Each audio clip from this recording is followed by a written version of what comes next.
gentlemen, may I have your attention, please?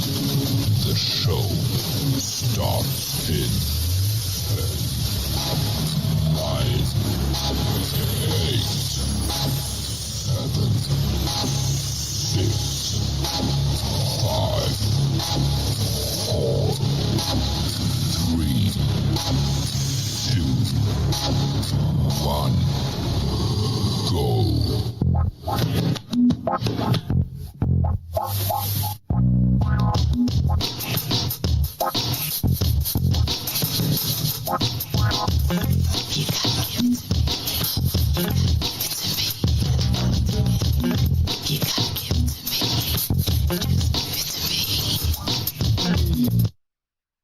Hey, what's up, Pittsburgh and Pittsburgh sports fans and Steeler Nation? Hey, I am fired up today. Yes, I am. You would think after a AFC North champion Pittsburgh Steelers playoff game, based on my intro here, you would think that the Steelers came away victorious from last night. But the Steelers were actually beat down again for the seventh straight time, 30-6 against the Texans. Now, everyone, it was only 10-6 going into the fourth quarter, right? So the Steelers actually imploded, okay, in the fourth quarter. But the big news today is all about Mike Tomlin. Mike Tomlin decided to step away from the Pittsburgh Steelers after 19 years as the head coach of the Pittsburgh Steelers. Everybody, this is Soul Tape, Pittsburgh's exciting sports talk show. We come to you every Tuesday from 6 to 8 p.m. My name is Kevin Cameron. For those of you on YouTube, you already see the names. Eric Gibson right here. Hey. To your right. To the Gip. In the middle, you have Mr. Ken Craig. What's going on, guys? On the phone, you have JT, James Taylor. Hey, what's up, Pittsburgh? And let me just tell everybody right now, we are not celebrating. We are not celebrating. There's a lot of traditional, terrestrial radio stations, whatever you want to call them, in the Pittsburgh market. They're celebrating. Their fans are celebrating. We are not celebrating. And let me hold tight, man. Maybe that's one of the reasons you're on the phone, too. All right. Hey. One of the reasons we have this show today, so take. One of the reasons we have Pittsburgh's DSEN, because we believe that diversity matters. And when I talk diversity, I'm talking about diversity of thought as well. And I got tired of listening to these talking heads here in the local market, only talking one way. Okay? So I wanted to have a station, have a show where we're just not hearing from those traditional talk show hosts, that you'll be able to get some diverse opinions. And that's what we bring you on this show. And when I heard a lot of the talk nationally as well, I should say locally, but it was played nationally. Definitely locally. Yeah. It was played nationally to give the national audience a flavor of the talk around Mike Tomlin stepping away from the fans that listen to those stations, right? But hopefully they're listening to this show tonight because we don't think the way they think, okay? What did my man say during the Super Bowl?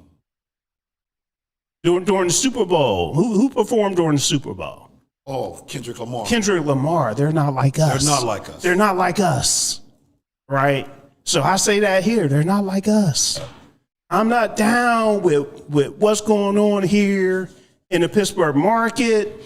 As far as Mike Tomlin, I'm going to throw it over to the fellas in a little bit, but yeah, because I'm ready. I'm about to go off. To be honest with you, ready for us.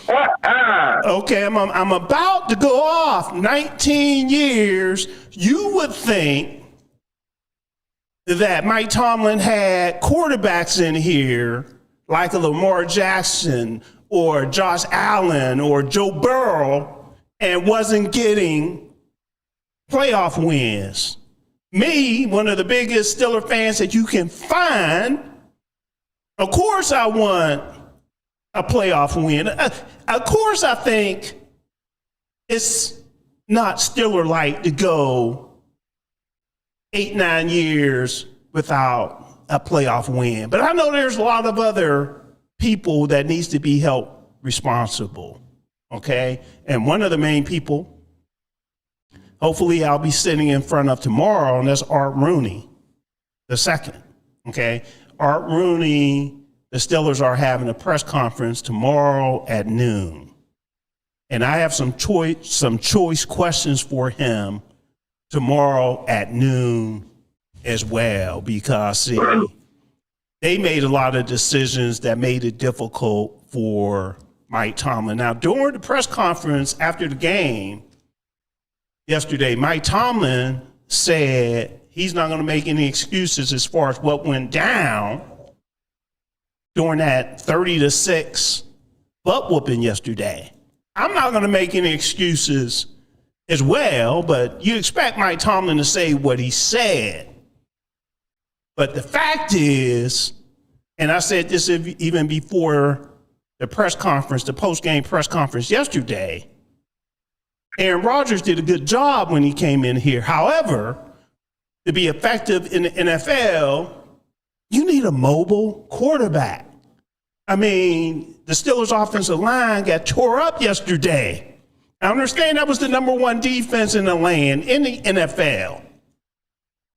But you counter that when you could have a mobile quarterback that could buy more time, buy more space to be able to hit the ball, hit plays down the field. DK Metcalf, $30 million wide receiver. You got to catch the ball, bruh. More especially after you just came back after a 2-game suspension. You know, you put your team in a tough situation. All right, but again, the topic of the day is Mike Tomlin deciding to step down. And when he did his post-game press conference, as he walked to the podium, man, I didn't. He had the what can I say? The deflated, not the behavior. He had the aura. What not aura. His body language, I guess, just said, I'm out. I'm good. Yes. That's and then I ran into him after the post game press conference, and we spoke. And the only thing I could tell him was, take care. And when I said take care to him, I didn't know if it would be the last time as the Steelers head coach. But I talked enough, right? I'm going to throw it over to our guy, JT, to hear what he has to say about this situation with Mike Tomlin stepping away. And before you do, JT, Yes, sir. the people on YouTube, they have the numbers. They can see the numbers. But the people on the radio side, they need the digits, bruh. Give them the digits. Do you have them? Or, Yes, sir. We're going to call in. All right. 412-213-8995. And the text number is 412-218-3888. And remember, like I always say, please do not call the text line. And please do not text the call line. And the first caller before you get going, JT, and I'll let you respond to this first caller. You know it's Diva. She had to call in. Diva. Well, if you could hear her. What's up, Diva? What's up, guys? How you guys doing? Good. Can you turn your What's up, Diva? Can you hear JT? I can hear JT. Okay, JT, can you hear Diva? Yes, sir. Okay, excellent, excellent. All right, Diva, can you turn the volume down on your radio because we're getting a little bit of my rant that I just had. That's rant number 1. I have more to come. All right, does that sound better? Sounds better. Go ahead. All right, so fellas, I'm so disappointed, upset like everybody else. I don't think Tomlin should have resigned. I think he let the pressure get to him. But I also know that, soon as he's ready to go back to be a head coach, he's going to get a deal of a lifetime. So he's going to go to one of these teams and he's going to do excellent. I just hate that he's going to be playing, or his team's going to be playing against us, because we're probably going to have a really hard time playing the next team that he coaches. So I definitely wish him all the best. I wish he wouldn't have resigned. And I know there was a lot of issues around that disappointing game, but I still would have liked for him to stay at least another year. Aaron Rodgers, I don't know where we go from. Can't slide from that way a little him, but interested in hearing further comments. And just I say to everybody, keep it clean, Mr. Go ahead, JT. Go ahead, JT. Well, first, thanks again for always listening and calling in, Diva. We love your participation. But I can say this, and when Kev first said something, I said, I am cheering. I am happy. And the reason why I'm happy is because people probably took it wrong when they heard me say it, is because now this man can go on without his life. He doesn't have to wake up every day, see it on the news, and play online or whatever. People just bashing him and they have no reason of who this man really is. They just have a reason of what his position is as a coach. For the players to respect them as much as they respected him, I think that the audience, the fans, the people should give him that much due respect as well. But I'd like to see him go out and kind of do like a Bill Cowher. Like, okay, you've given them for 19 years plus, as an assistant coach other places, you have given your all, countless hours, and you were successful. No matter what anybody says, you said you did your best. We know you did your best with what you had. And I think it's time to move on and live your life. And then you think about it, Kev, Gib, Ken, for more pretty much it's not the money. I mean, the guy has generational wealth for real. But without about it. And, there comes a point in time when you're a coach and you're at that level of a coach, you miss so much time away from your family because you're basically married to the position that you hold. So I applaud his decision. He went out on his terms. And now let this man enjoy life after coaching, whether he decides to go into coaching again or whether he decides to go in the media. The choice is his. We can say anything we want to, but the choice is his. Okay, so that's what I wanted to say. Cool. Yeah. Gibbs, before you get started, anyone that's listening on YouTube, I just removed one of the users that's in the chat for some of the stuff that they were saying. So good job, Ken. Everyone's patience there. Good job. I did go ahead and remove that. Was he ignorant? He was saying that Tomlin was the poster child of DEI. Wow. And now you people... You see what I'm saying? Hold on. Go ahead. Saying now that you people are playing victims. And so I went ahead and removed that person from the chat. So I do apologize for any of that. Well, great job being the executioner, Ken. I'm happy to do it. But to piggyback on Kevin's soliloquy, and part of the impetus and for... a little closer to the mic. Part of the impetus for DSN was bringing that diverse perspective that he talked about. And when I look at it, you think about food. No one wants to eat the same food every day. So when you think about diversity, the more you have on your palate, the more blessed you are. So this is not a crybaby situation. This is not no poster child situation. This is a situation that we call decorum. So when I say decorum, somebody walked away and you hear perspectives of everybody being celebratory. I've heard a lot of things that Kev heard today. And I was like, the person went on their own terms. Did he do everything right? No. Who does? But I thought he brought a lot to the table. I thought he brought a lot of perspective to the community that can be appreciated. But I think of that word in today's society, we need a little bit more decorum when it comes to anybody. There's a celebration, a celebratory. Maybe you celebrate when you capture a Jeffrey Dahmer. Exactly. Or Adolf Hitler is taken down. But a coach walking away, and I heard people say, Super Bowl champ. We're so ecstatic. Future Hall of Famer. Yeah, so things of that nature, and decorum, and people have the right to their opinion. Right.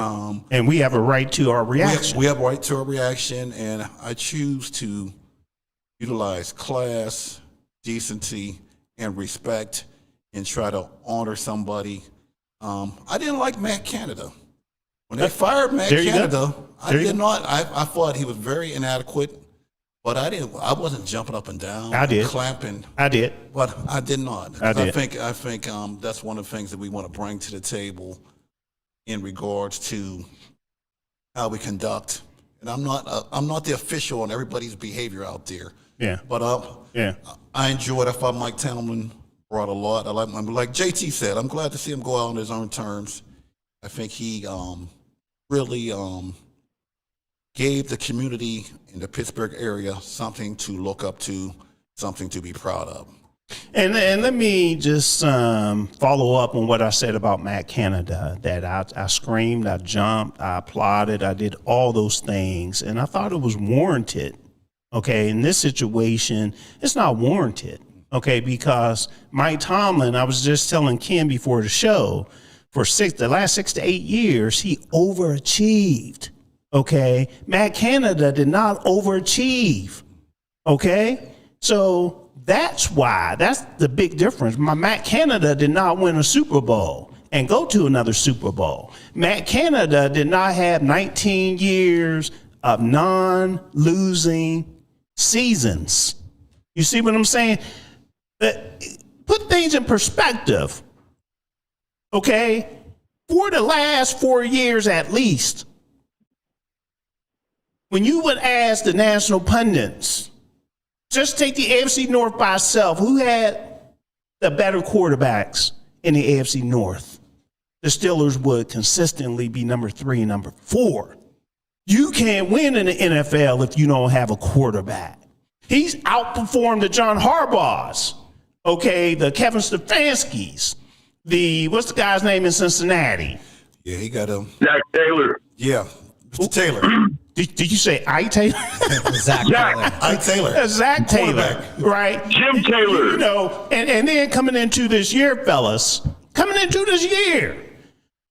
when they made the season predictions, Pittsburgh Steelers, they'll be number 3.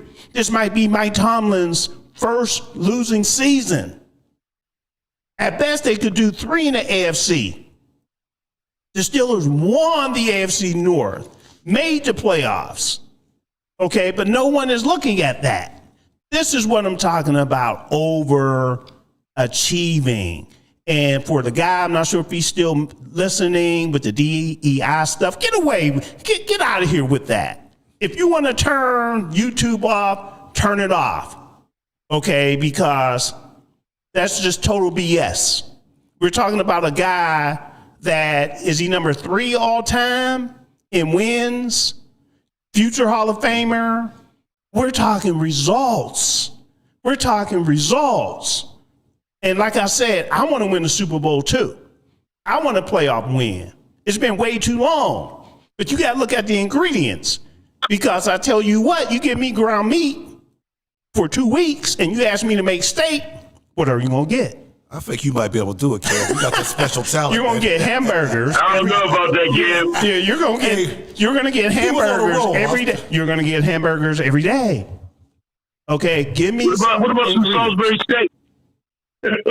Not even that. I could fudge it. I can make it look that way. And I know, Kev, you're not saying that Coach Tom was above reproach. Not because at all. there's things he could be criticized for. Yeah. A lot of money went into the Yeah. defense.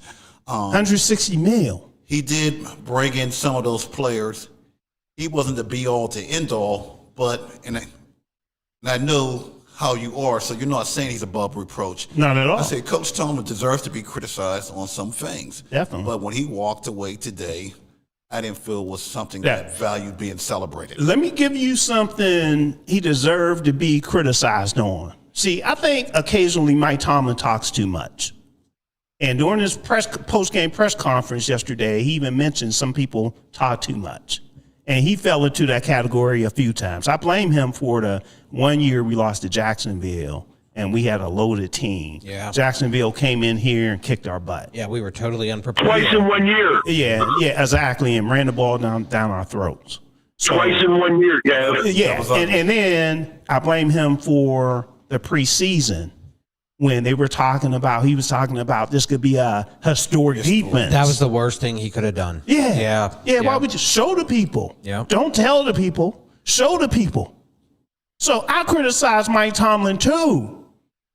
All right, but Mike Tomlin should still be the head coach of the Pittsburgh Steelers. But Diva, did you have anything else? Oh, so much. But no, I think I'll drop off now.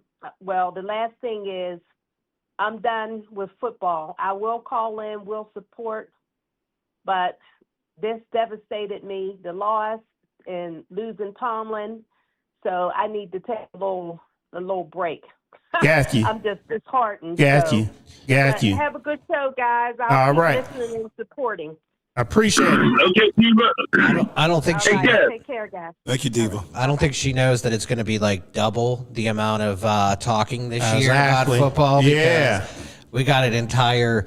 What do we have? Like 23 UFAs right now. This team is going to be completely different. UFAs, unrestricted free agents. Yep. And now it's a head coaching search. We need to see who else will not return from a coaching staff standpoint. I know that there's a couple contracts expiring. I know the offensive lines coach, his contract expires. Terrell Austin, the defense coordinator, his contract expires. Well, you gotta, Go ahead. you gotta think, Kev. Whoever comes in is going to bring their own staff, pretty much. So, whether it be, you know what I'm saying? Because you know they're not hiring within. Not necessarily, JT. And me and Ken, we had this discussion too before the show because the Steelers have a way of doing things, okay? Keep in mind, and on one of the promos for the show today, I indicated that this will be the biggest change in 34 years for the Pittsburgh Steelers. And I said that because I took into consideration Bill Cowher. Okay, so Bill Cowher did 15 years. Mike Tomlin did 19 years. Okay, so that's what, 33 years. Okay, 33 years. So I corrected my math there. But, okay, in 33 years, basically. It's 19 and 15. 19, it's 19 and 15. That's 34. Come on, okay. Aliquippa. Okay, so I'm good. There you go. One of the Hey, you greatest. think they can bring back Howard? Some people are probably hoping for that. But keep in mind, see, people have amnesia too. When Cowher was here, you know, his issue that a lot of fans had with him losing home AFC championship games. Okay. And a lot of times people forget it. But let me get back to the 34 years, right? When it went from Chuck Noll, the legendary 4-time Super Bowl winner Chuck Noll, when it was time for him to step away after 21 years. 23, I believe. 23, you're right. As I said that, I was thinking 23. Okay, after 23 years, they required Bill Cowher to keep some of his assistant coaches. Bill Cowher was young. It made sense. When Mike Tomlin came in, they required him to keep some of Bill Cowher's coaches. Yeah, Dick LeBeau was one of them. Yeah, exactly. It made sense. So that's why I said, JT, that not necessarily now. What I will say, those coaches that the Steelers had during that time, during those times that I just talked about, I don't think they're here today, right? So I don't see where the Steelers brass will say, come on, new head coach. Come on, Marcus Freeman. Come on, Marcus Freeman. However, you got to take Terrell Austin as a defense coordinator. I don't see that happening. I don't see that happening either, Kim. I just wanted to throw this out to the team and the crowd out there. Just looking into your crystal ball, or whatever you want to call it, if you could have your choice of the next coach, who would that be? All right, he said it, Marcus Freeman. Now, the latest report is Marcus Freeman has already turned it down. They said it was a soft contact. My sources tell me. So when did he turn it down? Basically about 45 minutes before the show. Okay. Not turn it down. The word was not interested. But sometimes interests change when the dollar signs go up. That's what I was going to say. Right. I was about to grab my wallet and say, okay. Let me pull out some dollar bills. What'd you say, JT? I didn't hear. I kind of lost what Jed was saying. What was he saying? What happened? Marcus Freeman. And then we have a caller after. Yeah, there was a soft contact, allegedly, and Marcus Freeman reached back out. His team reached back out to the Steelers and said, as of right now, he has no interest. The key word being as of right now. Yeah, no interest in that dollar amount. That's what that says. What's going on, Al? Well, you did say that, though. Yeah, I was telling Ken before the show, I said that weeks ago that I would like to, my plan B would be Marcus Allen if Tomlin walked. Marcus Allen. Freeman. He's older than your boy Marcus Freeman. Marcus Freeman. He probably can still run All a right. route. Hey, I think we have a caller. Al, are you on, Al? I'm on. How are you? I'm doing well. Welcome to Soul Tape. What you got for us on Tomlin resigning? Well, I wish that it was under better circumstances, but the way I look at it is this. It was important in regards to Tomlin's departure. I think winning the game against the Ravens made it a slightly softer platform for him to step off. I think it would have been kind of hard if the Steelers had lost to the Ravens and thus lost the division. At the very least, he won the division and he was able to get to the playoffs, didn't win in the playoffs. So in regards to Tomlin leaving, I'm not surprised. I believe that this was set up. I believe this was structured and set up. I'm convinced that he even informed the Rooneys at some point that this was worked out. Possibly. I'm convinced. Possibly. Yeah, I'm convinced. You know as well as I do, the Rooneys don't fire coaches. Right. They don't do that. They like they like calm waters and a ship that can sail smoothly. Yes. That's what they like there in Pittsburgh. Yes. And, that's the way it is with that organization. Different organizations are different. Yes. But the thing about Mike is he's not a playoff coach. He had some success early on for the Steelers in the playoffs, but he's not a playoff coach. But at least he has a Super Bowl. I certainly wish him well. I don't know how the crew there with your show does, but I wish him well. Thank you. That makes sense. Well. That makes sense, Al, because, there's some people that's in this town that are celebrating. Are you in town or are you out of town? I'm not. Unfortunately, I'm not there in Pittsburgh. I'm actually a fan of the Steelers in Hawaii, actually. Hawaii. Nice. Okay, nice. And Well, he gets the long distance award. Exactly. Yeah. Yeah, Thank you. for sure. Thank you. For sure. I accept this on behalf of the Steelers organization. Okay, nice. Now, Al, let me ask you a question. Your statement, what you said about Mike Tomlin not being a playoff coach, for the record, and Ken, if you could validate what I'm about to say, because I say so many things from the top of my head. Yeah, you do. Normally, I'm 90% right, Al. I think Mike Tomlin. I think Mike Tomlin playoff record is 8-12 as of yesterday. Okay. So on the surface, as far as what you said, it's true. Okay. However, let's tell the whole story. Is it that Mike Tomlin is not a playoff coach, or is it that the Steelers didn't have a playoff quarterback? That's a good question. I think that's a fair question in later years. I think what the Steelers did is they went with the experience approach. You saw it last season when they had Russell Wilson there. Mm-hmm. Super Bowl winning quarterback, somebody who's played in the playoffs. They did it with Aaron Rodgers. Okay. Super Bowl winning quarterback, someone who's played in playoffs. That's not a bad strategy. But again, you have to look at what the factors are when it comes to the team. I think it's a good team. If you look at that game, I don't like to mention the game last night. Sure. But sure. If you look at that game, Steelers defense was there to play. They were. They had like three turnovers. Yeah. That they did their job. Yeah. The offense wasn't able to do it. And I'll leave it at that. I'll leave it at this in regards to the game, because I also do NFL analysis on a sports radio show for California. So I was just doing a pre-record today.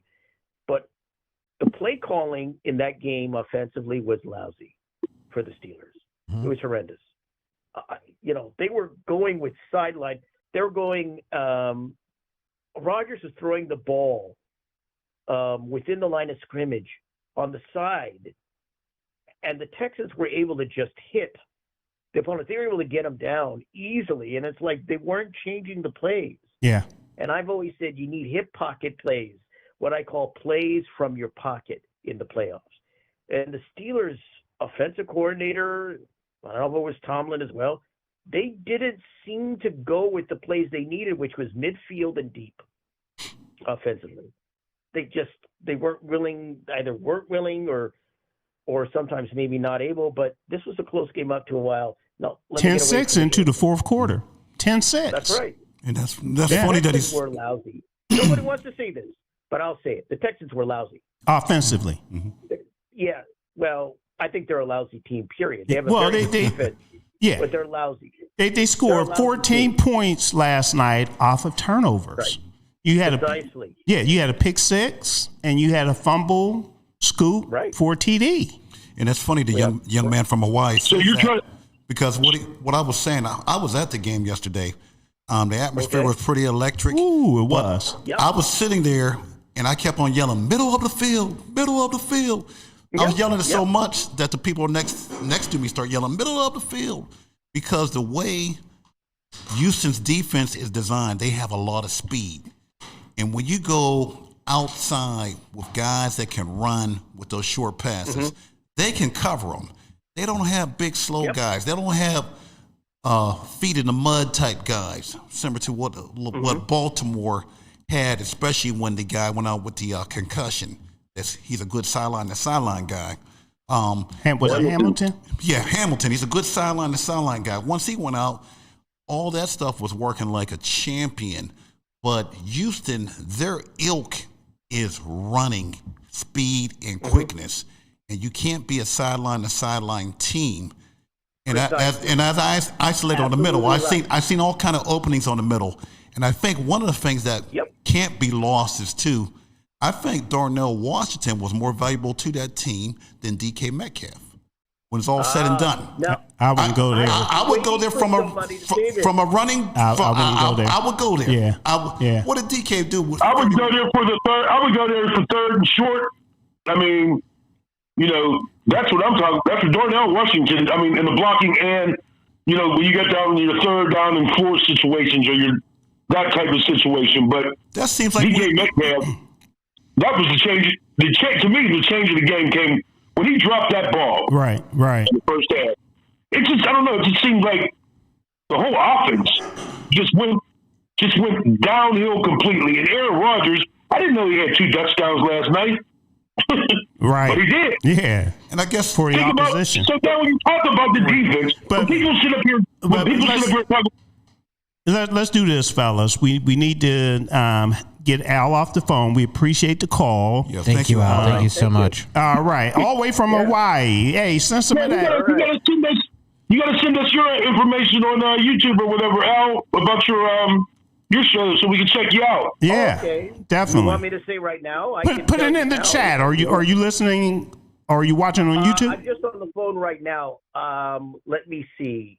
I guess I could put it in the chat. Yeah. I guess I could put it in the chat. I'll try to do that. Okay. All right, If perfect. not, just text us. All right. Okay. I can text you at this number. The text number on YouTube. 218-412-218-3888. Okay. I'll try to do that in the chat, and if not, try. Okay. Appreciate it, Al. Take Thanks, Al. care. Thank you for having me on the show, and enjoy the rest of the show. Thank Okay. you. Yep. Thank you. Al. Yes, sir. Bye. Hawaii. I like that. Hawaii, yeah, I like that. Excellent. Excellent. I got a warm breeze blew in. Yeah, big time, Yes. big time. Hey, Ken, we have probably about 3 minutes before it's time for you to get out of here because there's a hockey game down the street. And one of the things I mentioned before we went live as well, everyone realize this. All of the Pittsburgh sports teams will have released or their coach stepped away within the last year. The Pirates, the Penguins, now the Steelers. Isn't that something? All in 1 year. I think there might year. be somebody else coming up too. We might get to that. Gable. Yeah, Gable. I mentioned that too. Jeff Capel Well, here you go, JT. for the Pitt Panthers, the men's basketball team, might be next. Go ahead, Ken. Pens update. No, absolutely, and for the Penguins, it's been a good transition for them. This year's been going well. The Pens are currently 21-14-9 with 51 points. We are 45 games through the season. Although over the weekend they lost the last two close games, 0 offensive push by the Pens over the weekend. 2-1 game against Calgary Flames and is 0-1 against the Boston Bruins. And with these 2 games, the Pens moved down to the 5th spot in the wild card and also the 5th spot in the Metro Division. But the divisions are still pretty close. So Brian Rust will be back tonight versus the Tampa Bay Lightning. Looking for a cost-effective way to... With Russ coming back, and I think with the story of the Pittsburgh Penguins is injuries right now. So as Brian Rust comes back to the lineup tonight, Erik Karlsson was announced that he's going on IR for 2 weeks. So unfortunately, we'll be missing him tonight. The NHL team did call up Tristan Braz, who's a forward, and Ryan Graves, who's a defenseman. They've both spent a little bit of time on the Penguins so far this season. But just real quick, Pens take on the Tampa Bay Lightning at PPG Paints Arena. Artur Shilovs will be in net versus Vasilevsky. In the last 10, the Penguins have been 7-3, and the Tampa Bay Lightning have been 10-0. Whoa! So they are coming in hot. They have the best record in the NHL, don't they, Ken? Tampa Bay? I believe they may be up there. Colorado, I think, is number 1 right now. Well, Vasilevsky's always been a tough goalie. Yeah, he's a good goalie. Yeah. We played him earlier in the season and we won. But they're hot right now. Period. They're just hot right now. Now, Ken, I know we had that period where we won 6 games in a row. Mm-hmm. Put your finger on what was the reason behind it. Was it the goalkeeping? Was it the defense in front of the goalie? Was it just all Yeah, of the I think it was a little bit of health. I think it was playing detailed hockey. I think it was a little bit of everything that was involved in that, right? I think I think the past couple games we got a little bit sloppy on the offensive side. We couldn't move the puck well, and we weren't pushing it, and that's a huge difference because our goalies were playing well, but we couldn't get score the puck, right? And but I think when we come out hot and when our details are there and we're pressuring them in the neutral zone and not giving what I like what Dan Muse says. If we control time and space, we'll be okay. So, and that means when someone's coming into the offensive zone, you're putting a body on them or you're doing, poke check right away. That way you don't give them space to control the puck. So, Big game tonight. Yeah, this would be a big win for the Pens. And to answer your question, JT, Tampa Bay is currently in 6th right now with 28-13. Colorado 33-4 so far this season. 33 wins, 4 losses, and 8 overtime points. So they are number 1 right now at 74 points. All right, so we'll leave it there. That's what's going on with our Pittsburgh Penguins. Ken will be heading down the street. How many yards would you say it is down to PPG? Or it's a lot in the cold. A lot in the cold. Maybe uphill both ways. 700, maybe 700 yards down the street. No, you're talking about. I'm thinking about 900 yards. Maybe let's measure it and see who wins. Exactly. The difference is I have to go to the media entrance. Okay. Right. Which is on the opposite side. the exact opposite side. Right. So I got to go down the hill around the church. We have a little shuttle you can hop on in. Oh, where's it at? JT ain't there today. I'm going to say 875 yards. Why don't you let him take the company helicopter? Right, exactly. Right. Get there real fast. But, yeah, we need to go ahead and break. This will be our first break of the day. When we come back, let me let you know what we will be talking about. We'll have a person that's not a stranger with us. He's been covering the Pittsburgh Steelers for quite a long time. I'll let him give you the number of years. He is Mr. Aubrey Bruce. He will be joining us after the break. And we'll continue to talk about this Mike Tomlin stepping away from the Pittsburgh Steelers. And you can call in and we'll give those numbers for the people on the radio side when we come back. And we'll be back in a few minutes. Here we go. Looking for a cost-effective way to help increase your company's bottom line?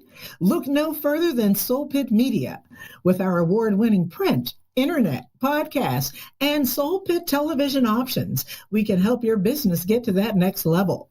For more information, contact Craig Dawson at 412-407-7685. That's 412-407-7685. And let Soul Pit Media take you to that next level. Business owners thinking about back-to-school promotions and replacing summer flavors with pumpkin? What about your taxes? Reduce your stress and tax liabilities by planning for tax time now with Cameron Professional Services Group. CPSG takes your goals, values, and visions to create a custom tax plan catered specifically to your business. We work closely with you to ensure that as your business grows and goals shift, so will your custom plan. Located in the Hill District in Pittsburgh, PA, CPSG is a CPA and consultant firm, providing services in accounting, auditing, tax planning and preparation, community development, and operational management. Call Cameron Professional Services Group today at 412-251-0607. Have you had the Beat by Niche experience?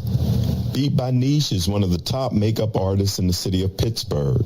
She's touched the face of Cardi B, Love and Hip Hop personalities, and various Steeler wives. If you have not sat in her chair, what are you waiting for?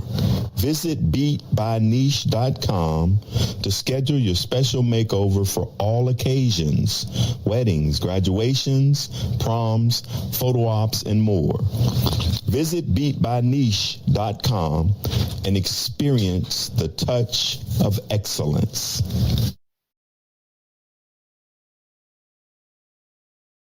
Pittsburgh, it's an old school party. Yes, each Saturday we throw it back with some of the best old school music, funk, R&B, old school, rap, hip hop, and all the jams that make you move and dance. Yes, check it out. Each Saturday right here on Pittsburgh's DSEN. All the old school jams, 6 to 11 p.m. Pittsburgh, have you seen our Sunday radio schedule? Ooh, it is lit. Start the day off with our Sunday gospel music from 7 a.m. to 3 p.m. It will inspire you and have you praising the Lord. Then from 3 to 8 p.m., we bring you Sunday Jazz Melody for all the jazz lovers. Then cap off the night with The Quiet Storm from 8 to 11 p.m. to hear the best smooth, romantic, and soulful R&B sounds of yesterday and today. All that each Sunday on Pittsburgh's DSEN, the place for soul.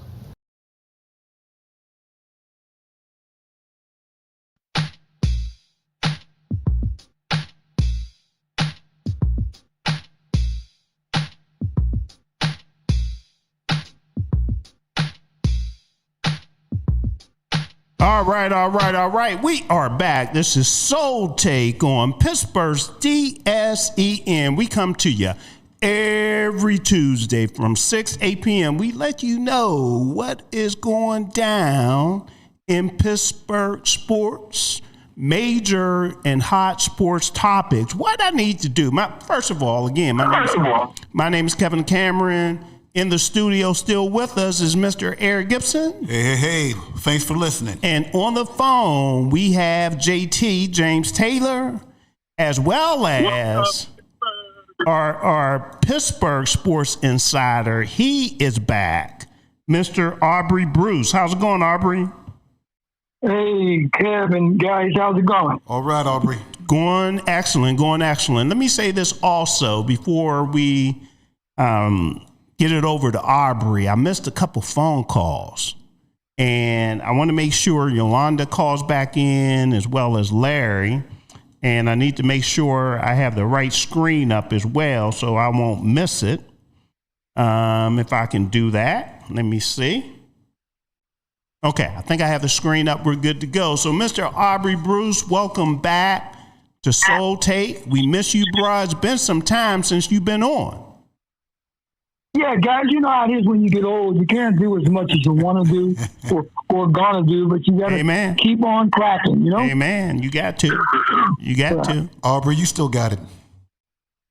Oh, I appreciate it. I'll polish your halo because I can't see it sometimes. You know? So, Mike Tomlin, the news came down.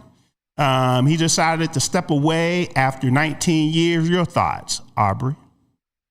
Well, I guess I have to give some retrospective views on it just because of the fact that to even expand on how he was hired in the first place.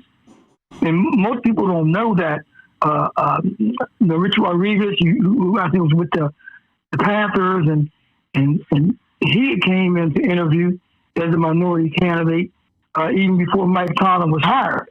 So it was the last ditch thing that Dan Rooney flew out to Minnesota to meet with Mike, and then of course Mike came in a day later and accepted the position. But the thing that was really eclectic about him being hired was the day before he was hired on the 22nd, and the 21st was the day before, and I was covering the game of Pitt and Georgetown at the Peak. And so let me say this real quick, Aubrey. We have a caller. We'll get to you, Larry, but if you could mute your phone, Larry. Thank you. Okay, we'll do. And I'll make the synopsis very quick. What's going on is that Mike Pizzuta came to me and said, Aubrey got it for good information inside that Russ Grimm is going to be the coach that's going to succeed Bill Cowher. So he said, I got it from good source. I said, well, me being who I am, if I don't have two sources, that means I have no sources. Well, Mike went on ahead with the story and published a big thing in the Tribune Review Sports section in the Sunday paper, a bio of Russ Grimm and family and Without D and what he did. And lo and behold, Mike Tomlin was actually on his way to Pittsburgh as we were speaking. And don't you know, that Monday, which was the 22nd, of course, Dan Rooney and Art announced Mike Tomlin as the third Pittsburgh Steelers hire within the last 3 decades or so. So I'm just trying to say that Mike Tomlin had it rough in the beginning. When he came here, he wasn't accepted in the beginning. They printed a big Sunday news story about somebody else being chosen as as the replacement for Bill Cowher. So that just shows you the waters that he jumped into when he came into Pittsburgh. Yes, indeed. And so basically what you're saying, Aubrey, they were against them from the jump. He was never welcome. Exactly. Yeah, and even when he won the Super Bowl, it was, you did it with Cowher's players. Right. That's right. And They never talked about Cowher winning with Chuck Noll's players. Right? Greg Lloyd and all those guys were here with Chuck Noll. You know what I mean? Before Cowher got here, so they never. The French say equipoise, which means equal balance. They never applied the equal balance concept when Mike Tomlin was winning. But only they applied it when everybody else is winning. Okay, after Chuck Noll. And since the dawning of time, somebody's always winning with somebody else's players. That's just the nature. That's just the nature of the beast. Somebody's going to be there before you get there. So you have no other choice. Unless you start the organization. Unless you build it up from day one, it's a brand new organization. Exactly. Right. Exactly. Now, Chuck Noll said something. I'm glad you said that. Chuck Noll said something interesting in about his third or fourth year as head coach. He looked around the field one day. They were at a trove, at the camp. And he looked around the field and said, every player on this field has been drafted by me, right? And these are also, so unless you're Chuck Noll, unless you come in and you precipitate the general cleansing of the organization, then it's hard for anyone to win or lose without somebody else's players who were there previously. And Aubrey, you probably remember this because when Chuck Noll first arrived, he said, it's not like you guys are not trying, but most of you ain't going to be here too long. Exactly. Yeah. Exactly. Yeah. All right. So what I would like to do, I would like the caller to hop in here. We have Larry from Jacksonville, Florida on the line. How's it going, Larry? Great. How you guys doing? We are doing excellent. Larry. Hey, how you doing? We staying warm today. I know, right? Yeah. A call from Hawaii, now Florida, now Jacksonville. Yeah, I was going to say, I commend the reach of your program, Jacksonville and Hawaii. That's pretty good. Thank you. I also want to comment about whoever it was on your panelists that recognized the victory of Jacksonville over the Steelers a couple of times. That was me. Unfortunately, that was me. I hadn't said that I'm a Steelers fan, so I'm going to put that out there. That was a day that lived in infamy. Yeah. But I was just sorry, to hear the news about Tomlin. I was listening to your program earlier and, agree with your panelists and callers about, that I think that's a loss for Pittsburgh. I think it's a benefit for him. I agree that, it gives him a little bit of briefer time. But nonetheless, I like Tomlin. Excellent. Go ahead, JT. Hey, Larry.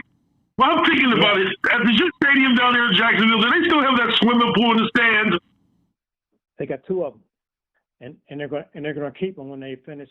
They do the remodel for the stadium. But yeah, they have two of them. They had people in the pool on Sunday. Crazy, but they were in there. Nice. That's what we needed. Acroshore. Is that right? Acroshore, JT, or are we talking PNC Park? Acroshore, man. It'll turn into an ice skating rink, JT. What did JT talk about? Yeah, that's when you turn on the hot tub. You know what I'm saying? Okay, I got you. It's all good. All right. If they have a swimming pool at Acroshore, they better hire about 45 standby undertakers. So since we have you, Larry, and I know you were at the game because you still work at the stadium, right? Correct. Okay. What happened to the Jacksonville Jaguars in their game? Well, I think the old Jaguars. Buffalo beat them. Yeah, they had opportunities to win the game. Of course, the turnovers, the interceptions. Turnovers are killer, and they had two significant ones. It was a tight game if you watched it, and up until the end, we thought we had a chance to pull that out. Had they played as they had played in the past 5-6 games. Been a different outcome. But kudos to to the Bills. They played a good game as well. And somebody had to lose, somebody had to win. And unfortunately, it wasn't Jacksonville that pulled out the W. However, do you feel good with the franchise moving forward? Absolutely, yeah. Okay. From 4-12 to 12-4, 12-5 now. You can see the improvements in the second half. The first couple games didn't look well for the Jaguars, but they kind of caught fire. I think the first year coach, he's done an excellent job making a turnaround, and I think it will say a lot for what may happen, next season. Now, let me ask you, how did you like the acquisition of wide receiver Jacoby Myers? We could have used him. Yeah, that's what I'm asking. Yeah, definitely could use him. Could use Kirk from yesterday too. Yeah, exactly. So one of the things that I've noticed in the years I've been down here is that every player that left Jacksonville, whether it's trade or however avenue they left, they were really successful where they landed at, individually and providing and being an asset for their team. So I hope that does not continue to happen. What was the big turnaround for Trevor Lawrence? number 1 overall pick.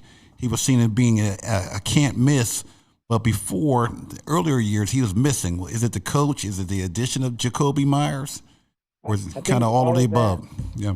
I think with all of that, I think one of the things this year in the second half of the season that they really gave him carte blanche to open it up, to air it out. And I think he was kind of hesitant to do that in the past or earlier in the season and in prior seasons. And this is the guy who's had a new offensive coordinator every year he's been with the Jaguars. So it's been quite an adjustment, not just for him, but, the whole offensive side of the ball. But I think, the coach really has done a really good job at bringing that whole team together. Okay. And, getting rid of general manager helped a whole lot. They've been asking for his head for a while. Interesting. I think they're in a good place, and I think you'll see a lot of good things from this small market. Okay, so excellent. So just to wrap, just JT. Yeah, I was going to say, and the one thing that I've seen Jacksonville did this year is last year they didn't have Etienne is involved, but this year they implemented him so much more in the passing game as well as the backup. Tootin, I think it's Tootin. That kind of kept a lot of defenses, honest against them, which allowed Trevor Lawrence to go down the field more. Yeah, they had a lot of speed. I still like to see them get a real power back, running back. But between Enemy and Tootin, they had a good tandem in the backfield. I think you need Urban Meyer back. All right, Larry. Thanks for calling in. We really appreciate it. No problem. All right. Enjoy listening to you guys. Okay. Thank you. Later. All right. So we had Hawaii, we had Florida, we had Pittsburgh with Diva, right? And yeah, Al was Hawaii. We need California, I think. California, Texas. California, yeah. About a month ago, I was somewhere warm. I'm ready to get warm again. I hear you. Aubrey. What a roller coaster. Yeah, exactly. Aubrey, just to throw it back over to you because I want more of your thoughts. I opened the show up kind of on a little rant. Okay, and I got a few texts. The text that I received so far was like, "Amen," basically. A lot of and part of my rant had to do with some people on these terrestrial radio stations and these traditional radio station, these talking heads. They're celebrating Mike Tomlin stepping down. Your thoughts on that? Okay, Kevin, I'm blessed to have been in the press box with you the past couple of years, right? So some of the things we've seen simultaneously. And my thoughts on it is this. They've been celebrating the effort to get rid of him for 19 years. Yeah. But as you and I saw, I don't believe in conspiracy theories because, being a reporter, I believe in, facts, not fiction. But right. A friend of mine from Miami called me before you called. He said, Aubrey, I hate conspiracy theories. He said, but it seems like to me that the way Arthur Smith called the game and the way Aaron Rodgers played, he didn't play like he was a man of experience. He said, I would think, he said, was it some sabotage or was it some just lack of effort?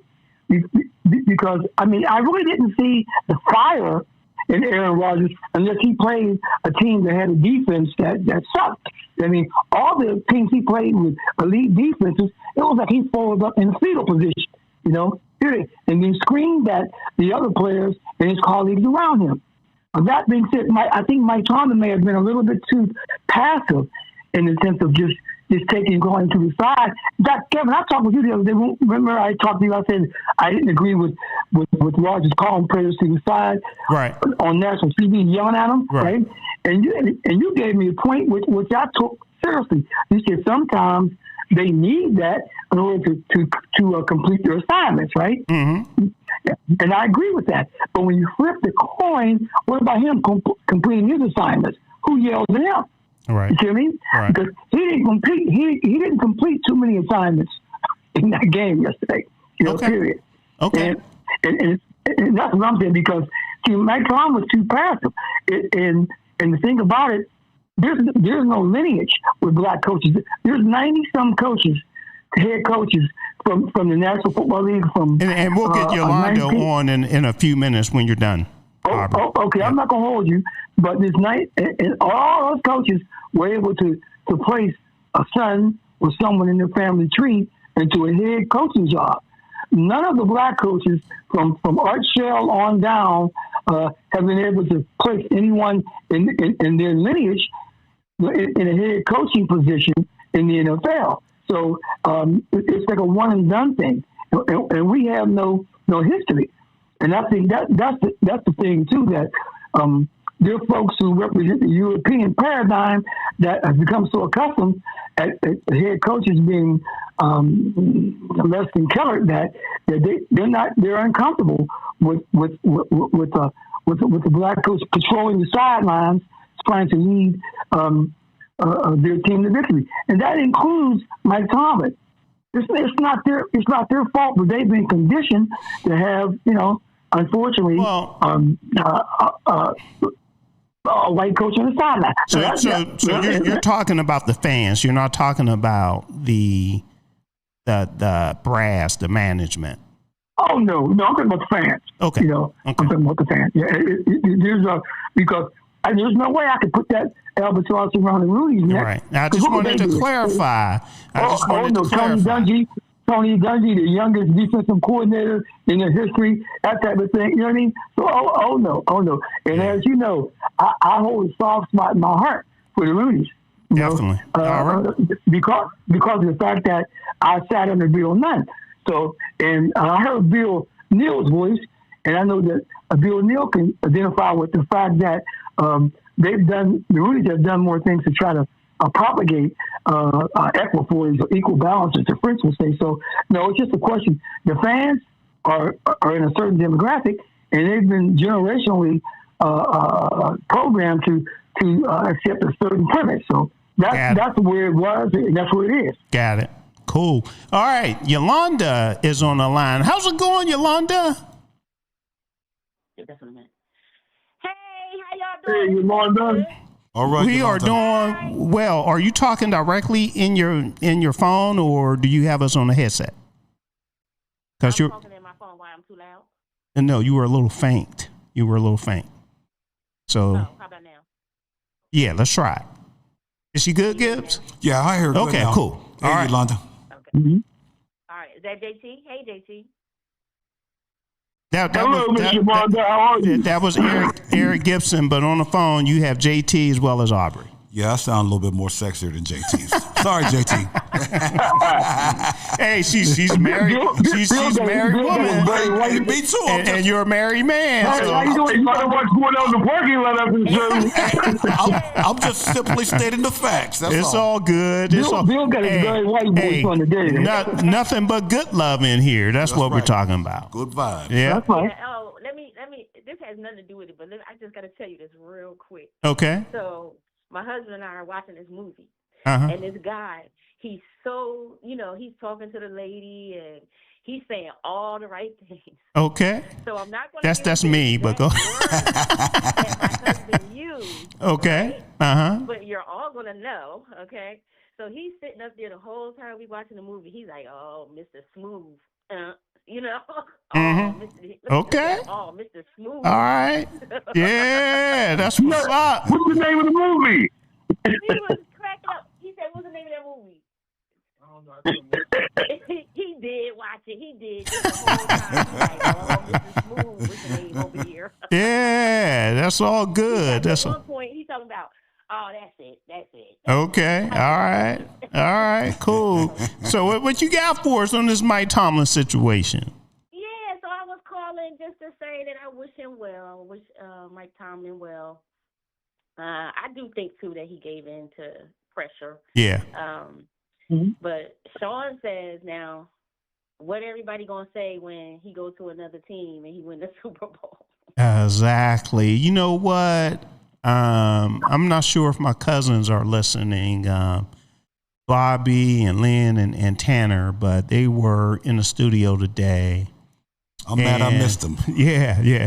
And we were talking about the situation, and I hate to say it. I can't believe I'm saying this. But I think they did Mike Tomlin so wrong. And I'm the biggest Pittsburgh Steelers fan that you can find. No, you are. And if there's any team I can't stand, and the people that know me best could attest to this, I can't stand the Cleveland Browns. Right. I can't stand it. Somehow I knew you was going to say that. Okay. Right. But if somehow, I don't think Mike Tomlin would take that job, but if he did and they played the Steelers, I would be rooting for the Cleveland Browns. You would be rooting for the Browns. I would be rooting for the Cleveland Browns. And I hate to say that. I feel like he'll always be a Steeler no matter where he goes. He'll Yeah. always be a Steeler. So. Yeah. And Yolanda, go ahead, Aubrey. I want to say to you while you're on the phone, Yolanda, not many things hurt me. I'm an old grizzled 5 decades guy covering the Steelers, but I'm not going to lie to you. That hurt my heart. I know it did. Definitely. And again, Yolanda, It's sad. It is. were you listening from the you were listening from the beginning because you heard my rant, right? Yeah, I texted you about the rant. Yeah, you did, and there Kevin, that might wasn't be a rant. some That wasn't a rant. That was a sermon. I was saying, preach, brother, preach. there might be more too. There might be more because I'm Be the first of a few. because I'm fired up today. But you know what? You know what, Aubrey? We might have to reach out to our boy, Mike Tomlin. I'm gonna call Ed. I'm gonna call Ed and see if we can hook it up to get Mike on. That's where I'm going. Not you. Yeah. I wouldn't expect it like within the next month or something. But maybe we could get Mike Tomlin in the studio, right? Yeah, we gotta get Mike on and chop it up with him, and chop it up with him. Because I mentioned this to Aubrey, right? Mm-hmm. Probably a few weeks ago when they started to chant "Fire Mike Tomlin, fire Mike Tomlin, fire Mike Tomlin," right? Yep. I told him that I have never seen that for a head coach of the Pittsburgh Steelers. They didn't do that to Chuck Noll. Which I can understand that. Chuck Noll won 4 Super Bowls. Yeah, they better not have said that to Chuck Noll. But when Bill Cowher was losing home playoff games and championship games, I never heard that from them. Right. Never. Never heard. I heard it. I heard it at a hockey game when they wanted to get rid of Matt Canada. I heard it at the Steelers game too. That's a coordinator. I never heard it for a head coach. No, I never heard it for the, Right. Never. So the disrespect, as Aubrey said, started on day one. They just got worse with it. The more years he accumulated, I think they got worse with it, hating on him. Yeah, and where I wanted to go back to, Yolanda, you heard me say this, diverse opinions. We need diverse opinions in this marketplace. And I know, Yolanda, you're in Virginia, right? You're from Pittsburgh, but you're in Virginia. What part of Virginia? Henrico, so it's like Richmond, Virginia. Richmond. What's the weather down there? What's the weather in Virginia, Richmond right now? It's pretty warm today. Is it pretty warm? Yeah. Okay. High 50s today. High 50? All right. I'll take that. We'll I'll take take it. that right now. We'll take it.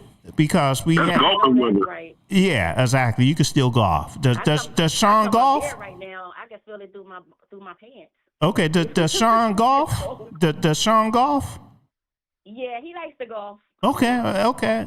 Yeah, he works for Country Club. Uh-oh. When I'm down that way, I got to look you two up. Yeah, you can let the cat out the bag. Oh, well, here comes the itch now. Oh, yeah. Look out. You to come play with him. Okay, cool. And check this out. Just give me an opportunity to promote what we have going on anyway.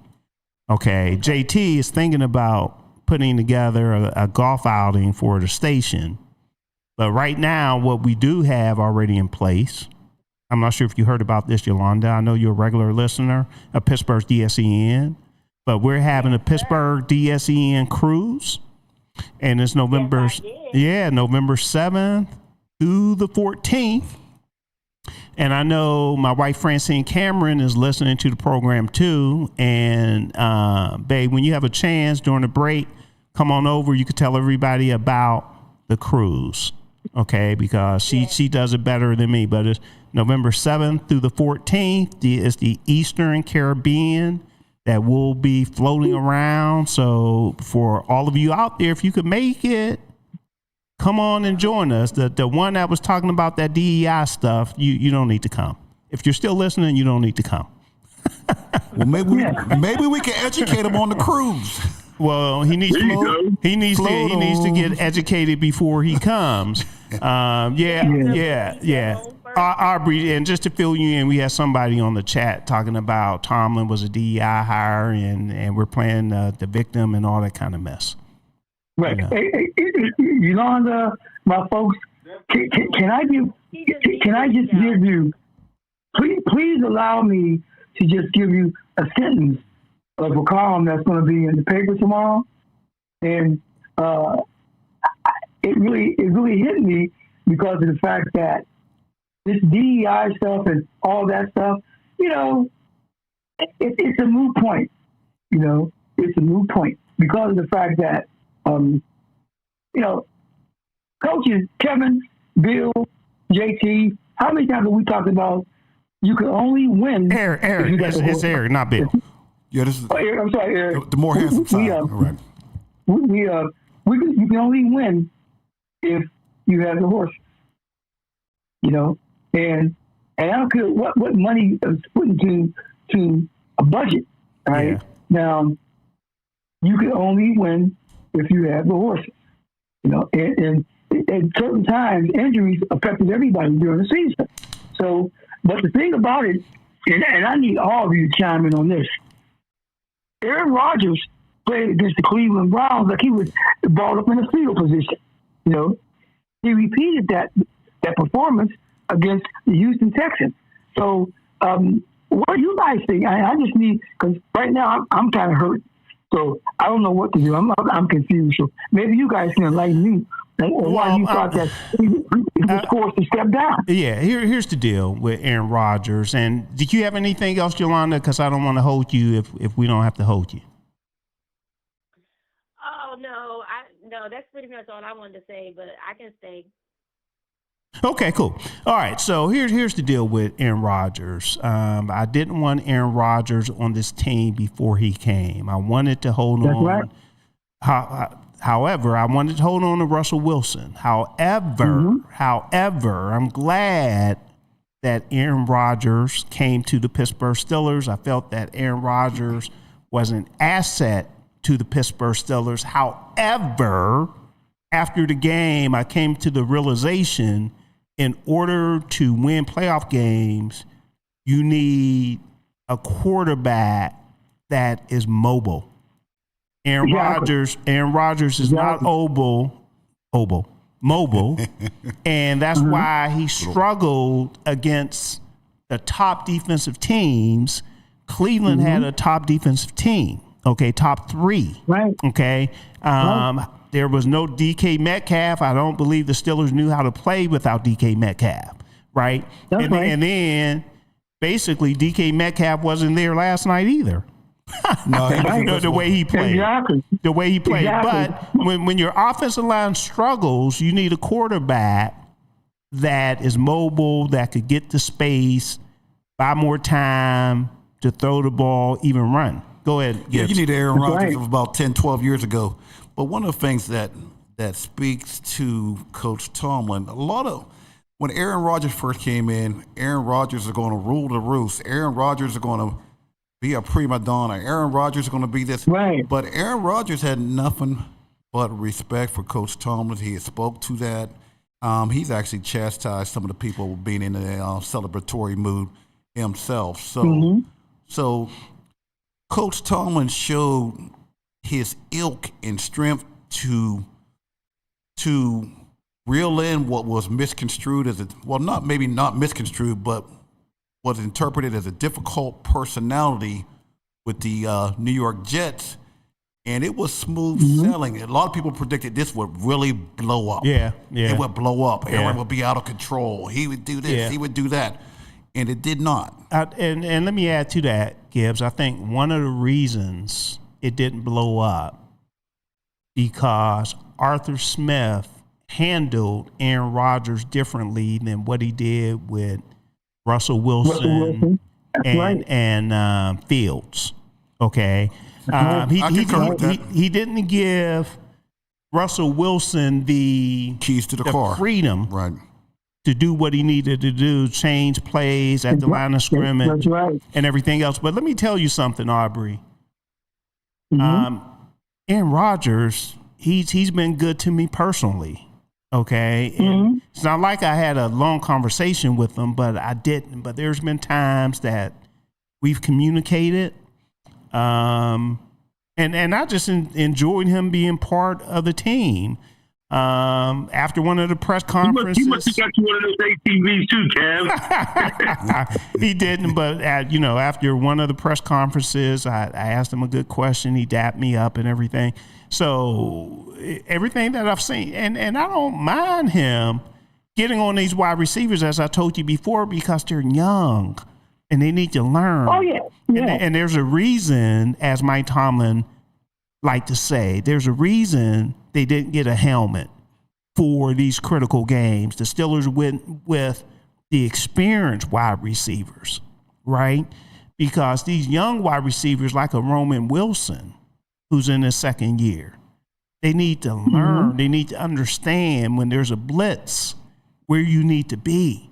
They need to understand when there's a zone that you don't run through the zone, that you sit down in the zone and you catch the ball. So, I mean, I think that's one of the best things that could have happened to them, Aubrey. And then what I tell my kids, when I tell them different things, I let them know you can't do what I do.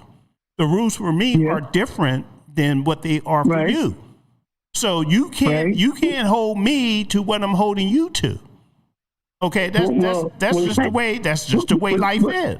But I've only had one interaction with him since he's been here. They were at camp, and Joey Porter Sr. came up, right? And, I always stay by myself at camp. But Kev, I'm just me. So Joey Porter Sr., and I told him who I was. He said I was just some old black guy standing over there, a big fan, of football, right? Yeah. So he came over to me, introduced himself. He said, JP said, you a big man on campus. I said, well, I'm the big stiff man with arthritis on campus. So We shook hands. And that was the only interaction I've ever had with him. Okay. And it was positive. But what got me, Kevin, after the fourth or fifth game was just missing the mobility of Russell Wilson and Justin Fields. Not saying that Russell was great with mobility, because he had mobility issues too. He did, but I still think he was. I still think he was a little bit more mobile than Aaron Rodgers. Okay, so JT, I'll let you respond real quick, and then we need to move on. If you're still there, you're okay, Kevin. I'm good.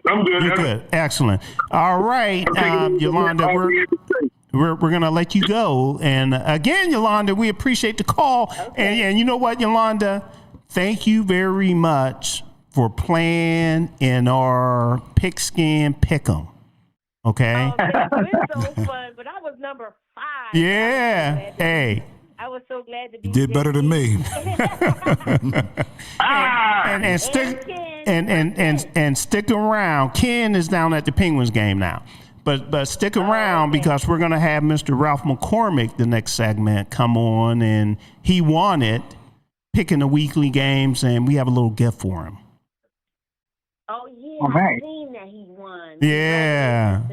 Yeah. And I did want to say one more thing. Okay. I did talk to Miss Francine about the cruise. And I said, well, I've never been on a cruise, so I said, how wonderful would that be for me to be on a cruise with you all for the first time? So yeah, I'm going to work towards that. Excellent, and you can invite your friends and family as well. I will. I'll share it. Okay, cool. We're going to party. I want to ask you something really quick. Okay, what's up, Sean? What's up, Kevin? All right. I want to say, it was in my mind. I just want to say about the Steelers and about Tomlin. Okay. Being how much, well, they didn't really respect him too much, I guess, from hearing what y'all said, but being a 19-year coach, do you think maybe one of them sat down with him and said, look, due to how it's going, we got to let you go, but we don't want to? Or we rather you step down? Do you think a conversation like that went on, maybe? Possibly. I'm going to say no. Okay. And I'm saying possibly. Aubrey? Okay. I didn't hear the question. Wait, we got to see what Aubrey said. Yeah, Aubrey, the question was, do you think the conversation was that the either you resign or we fire you? Oh, definitely. Wholeheartedly. They gave him the so-called dignified way out, but there's no dignity when you know, unless you Stevie Wonder, you know that the resignation was forced. And good question, Sean. And you know what? He wasn't the first, because they did that to Chuck Noll. They did it to Bill Cowher. Tony Dungy. Yeah, but from a head coach standpoint. But Cowher brought it on himself, because he, for some inordinate reason, he hated Ike Taylor. So when they were talking about even Ike Taylor, a raise, Cowher went off on Tom Donahue, and he said blah blah blah, and he's got. And so what happened? Cowher said, you know what? If you don't give me autonomy, remember he bitched Ike for no reason for almost a whole year because he didn't like it. So when he wanted to deny the pay raise for Ike, he said, you do it this way, and the GM said, we're not going to do Ike. So Cowher resigned. Got it. And I just recall real quickly from the presser, one of the reporters, and Kev, by the way, a lot of great questions at those pressers. Appreciate it. One of the reporters asked about Tomlin going forward with his career. I can't remember the exact question, and he said, "There's too much emotion right now. I'm not going to respond to that right now." That was just right. He said he wasn't thinking big picture, and I'm glad you brought that up, Gibbs, because what I was saying earlier to my cousins that I talked about, one of the things that stood out to me when I asked T.J. Watt a question yesterday about the noise around Mike Tomlin and a segment of the fan base wanting him gone, he didn't give me the answer that I expected. T.J. Watt said he really don't know anything about that. He hasn't heard anything about that.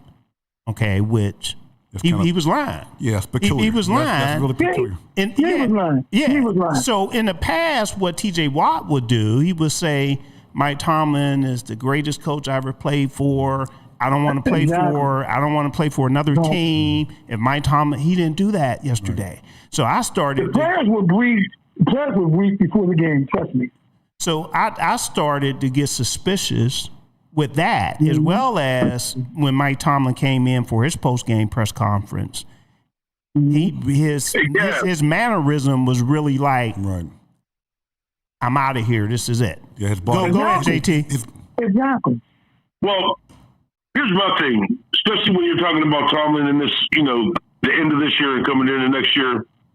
I don't think any coach in their right mind, and this is why I think that maybe there's some validity to what Sean said, and Aubrey kind of backing it up with, do you think he was given the ultimatum, either you resign or we, that's the dignified way, or we fire you? And because here's the reason why. What coach, especially at this level, in their right mind, would want to give up a coaching job like that, especially when you have what could be a very life-changing, team-changing draft coming up with 12 draft picks, and with 12 draft picks, there are so many moves you can make from having 12 draft picks, and that's acquiring. Okay. And you're getting paid $14.5 million.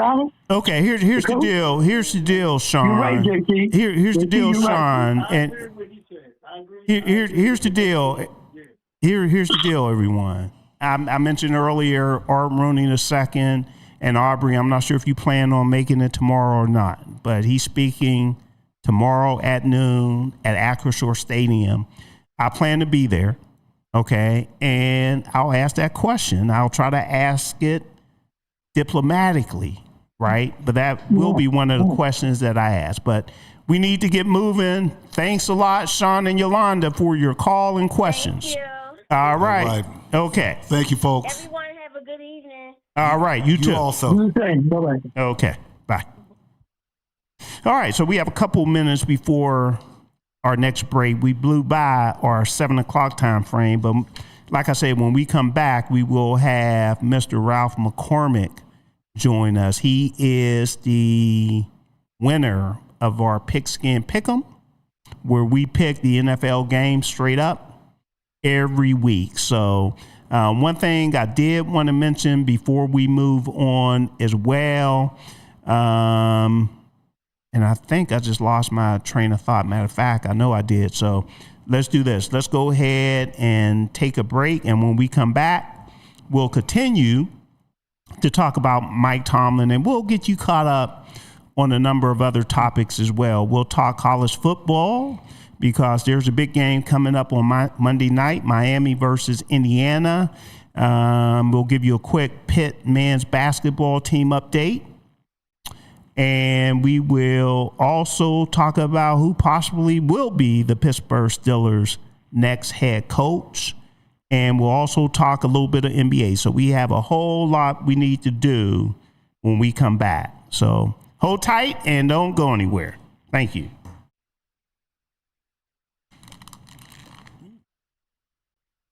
Pittsburgh, it's an old school party. Yes, each Saturday we throw it back with some of the best old school music, funk, R&B, old school, rap, hip hop, and all the jams that make you move and dance. Yes, check it out.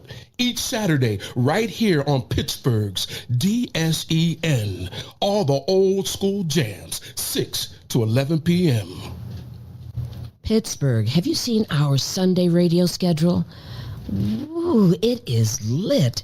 Start the day off with our Sunday gospel music from 7 a.m. to 3 p.m. It will inspire you and have you praising the Lord. Then from 3 to 8 p.m., we bring you Sunday jazz melody for all the jazz lovers. Then cap off the night with The Quiet Storm from 8 to 11 p.m. to hear the best smooth, romantic, and soulful R&B sounds of yesterday and today. All that each Sunday on Pittsburgh's DSEN. the place for soul.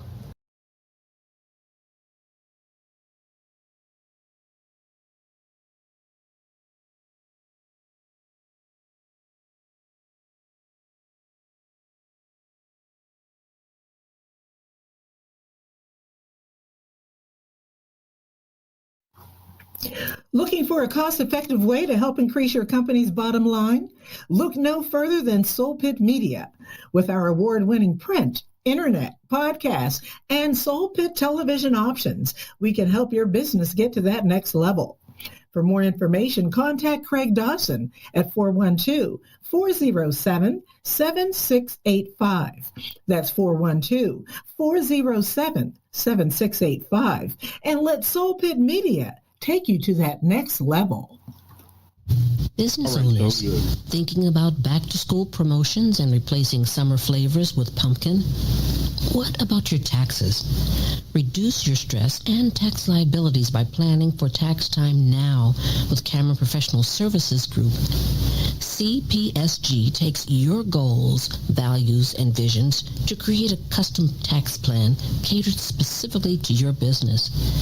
We work closely with you to ensure that as your business grows and goals shift, so will your custom plan. Located in the Hill District in Pittsburgh, PA, CPSG is a CPA and consultant firm, providing services in accounting, auditing, tax planning and preparation, community development, and operational management. Call Cameron Professional Services Group today at 412-251-0607. Have you had the Beat by Niche experience? Beat by Niche is one of the top makeup artists in the city of Pittsburgh. She's touched the waiting for. Visit beatbyniche.com to schedule your special makeover for all occasions: weddings, graduations, proms, photo ops, and more. Visit beatbyniche.com and experience the touch of excellence.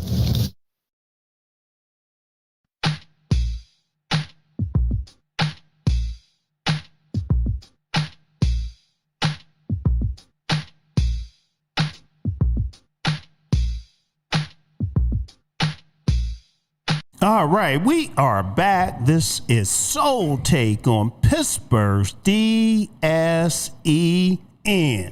And we are here every Tuesday from 6 to 8 p.m. You know, I woke up, by the way, my name is Kevin Cameron. Eric Gibson in the house. All the fun on DSEN. Okay, Mr. Ralph McCormick just joined us as well. Thank you. On the phone, we have Aubrey Bruce as well as JT, James Taylor. And, of course, the main topic today has been Mike Tomlin, right? I woke up this morning, you know, I was really depressed, to be honest with you. If you know, it was a horrible loss last night. I had to do my post-game stuff and all that, so I had to be a professional and get my job done. But I told myself, okay, I'm just going to go home, go right to bed, right, and wake up and, you know, just get the rest of my week started and everything. And, you know, the day went pretty well, and then the Mike Tomlin news broke, and it just fired me up. It just changed my whole mindset. I'm like, wow, if I could just knock somebody out right now, you know. And then once I started, you might have to. No, don't do that, Kevin. Yeah, I know, right. And then I started to hear all these other local people celebrating and everything else. I'm like, they have to be kidding. Ralph, we got everybody else's opinion as far as Mike Tomlin. Okay, I'm not sure what to say about you, Ralph. I'm not sure. If you're like a 60-40 Pittsburgh Steelers fan, a 70-30, 75-25, what's up, bro? Well, what is it? I had a feeling you were going to ask me about this. So earlier today, I probably had a different take. But on the ride down here, I heard Ken talk about the user that had the comments in, and it kind of changed my perspective. Okay. So you know I'm not a Steelers fan. And I've never been a Tomlin fan. Okay. But even with that being said, you got to give him his flowers, and I appreciate what you guys are doing on the show today. Okay, cool. Even not being a fan, he deserves his credit for the wins that he's had. I saw a stat on there. He's up there with Tom Landry and Bill Belichick with most consecutive years with winning seasons. Right. Also with wins. In his tenure, he had 200 some wins, and he's right up there with what's the Kansas City coach and Belichick as well. I think the Kansas City coach got 217. Andy Reid. Yeah. So with Patrick Mahomes and what's my man's name from Philly, the quarterback? Oh, Donovan McNabb. Yeah. So he always had a quarterback. Well, he's right up there with the greats with the wins. He's a winner. You can't say he's not a winner. But the other thing, there's two other comments I want to make about him. I don't know a person as beloved like he is. The media loves him. Players, former players from other teams love him. Celebrities love him. You don't hear many people say bad things about him. Mm-hmm. And I don't think in these 19 years have you ever heard? Man. Have you, other than local people? I'm talking about.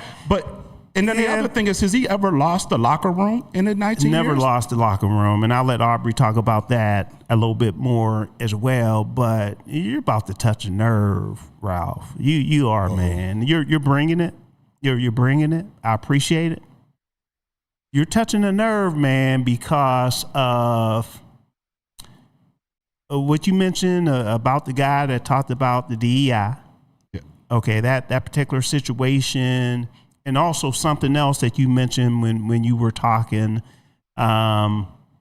Here I am losing my train of thought, and I'm going to do what my brother Anthony does all the time, talking about his last birthday, right? So I guess I'm forgetting because of my last birthday, but it was something, I know what it was. It's something from a racial standpoint. And I mentioned one of the reasons we have the show is because we want these diverse opinions, right? That you're not going to hear, on the traditional radio stations, terrestrial radio stations and everything. So all ice cream's not the same flavor. Exactly. Right. And it makes the ice cream better, right? Yes, it does. Who wants one choice? Right. So the nerve that you touched, you said something to the effect of no one ever really said a bad thing about Mike Tomlin. Yes, they have. I'm talking about outside of locals, like the locals, but on a national level, he's loved. You're right. You're right, but it still touched the nerve because a lot of times when people discriminate and when they're being ignorant, they try to insult our intelligence, right?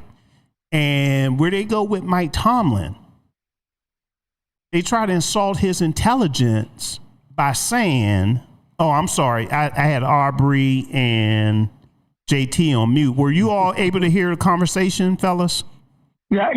Okay, good. All right.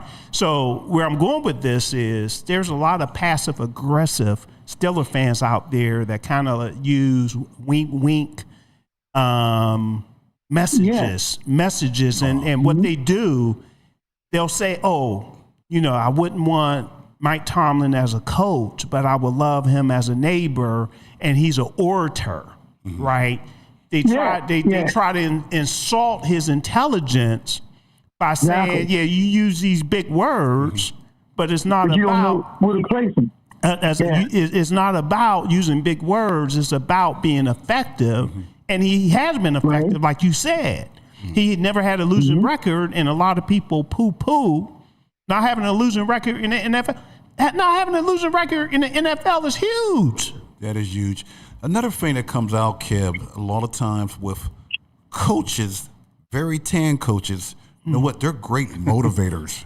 They're a leader of men, but they never get credit for X's and O's because X's and O's are what? Intellect. Yeah. So they don't get credit for their intellect. They like get Terry credit. Bradshaw said, he's a good cheerleader. It's That's all insulting. the motivational stuff.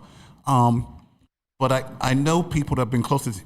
He can really break down film, dissect it, look at all the little nuances.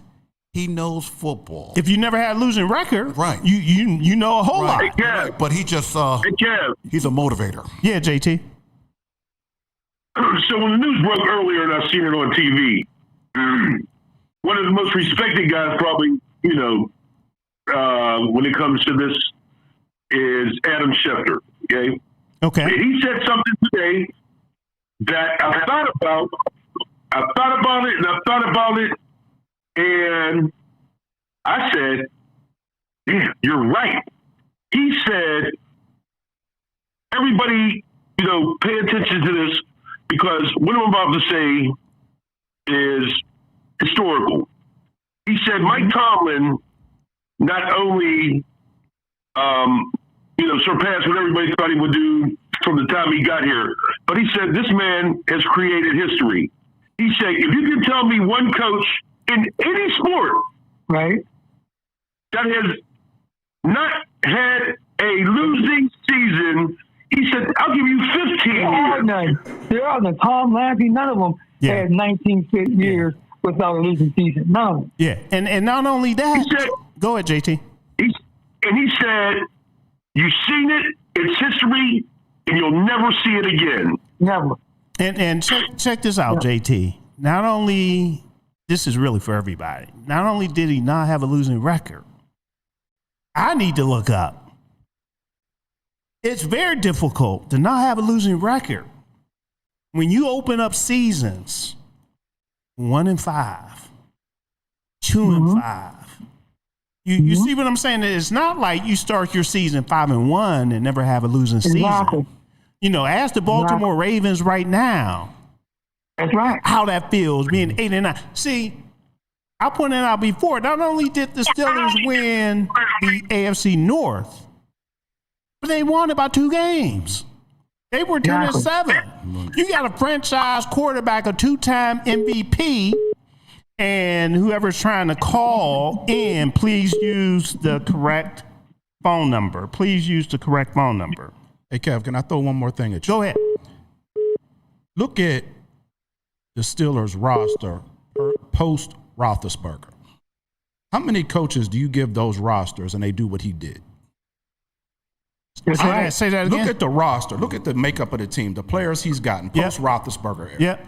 How many coaches? Did you point that out? I think he's got the most out of his talent. Right. How many players have left here in free agency? Yep. How many players have left here in free agency and went somewhere and done something great? Right. They usually fall off the map or go to jail or something crazy. That's right. Exactly. You're right. Hey, I think that was John Bell that was trying to call in. Bell, call in the call-in number 412-213-8995. We'll make sure you get on. And Kev, if I can interject something real quick, one of the things that Ben Roethlisberger has said, one of the things, his accomplishment that he's proud of, Ben has said for himself as a quarterback, I never had a losing season.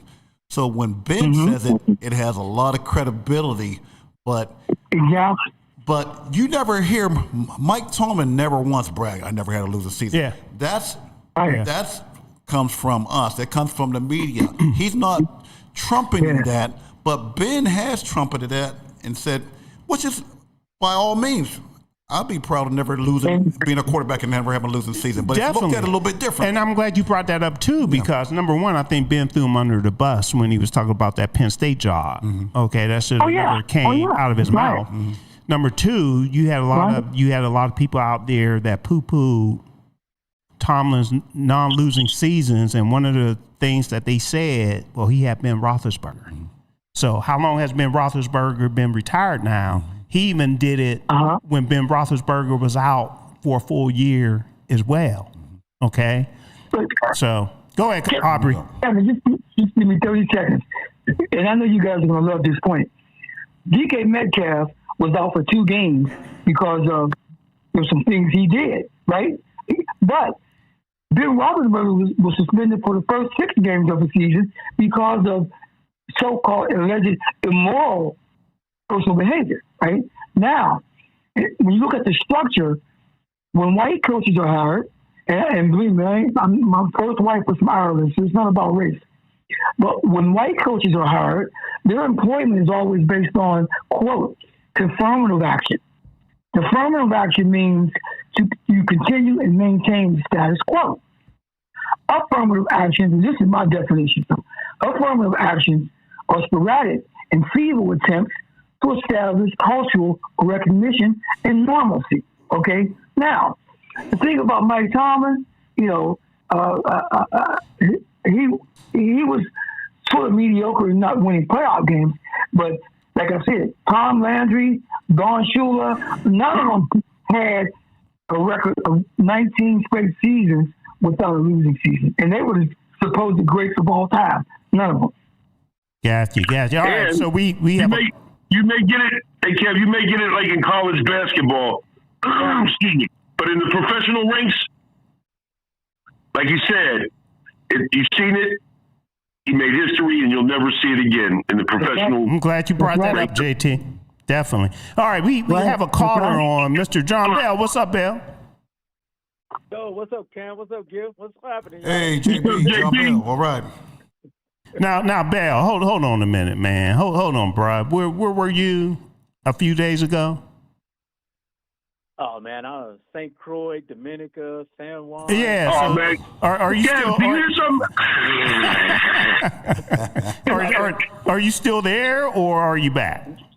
No, I'm back now. I just got back day before yet. Well. Ah man, I was hoping you were still there. We had a call earlier from Hawaii. We had a call from Jacksonville, Florida. So we were feeling the warm weather calls.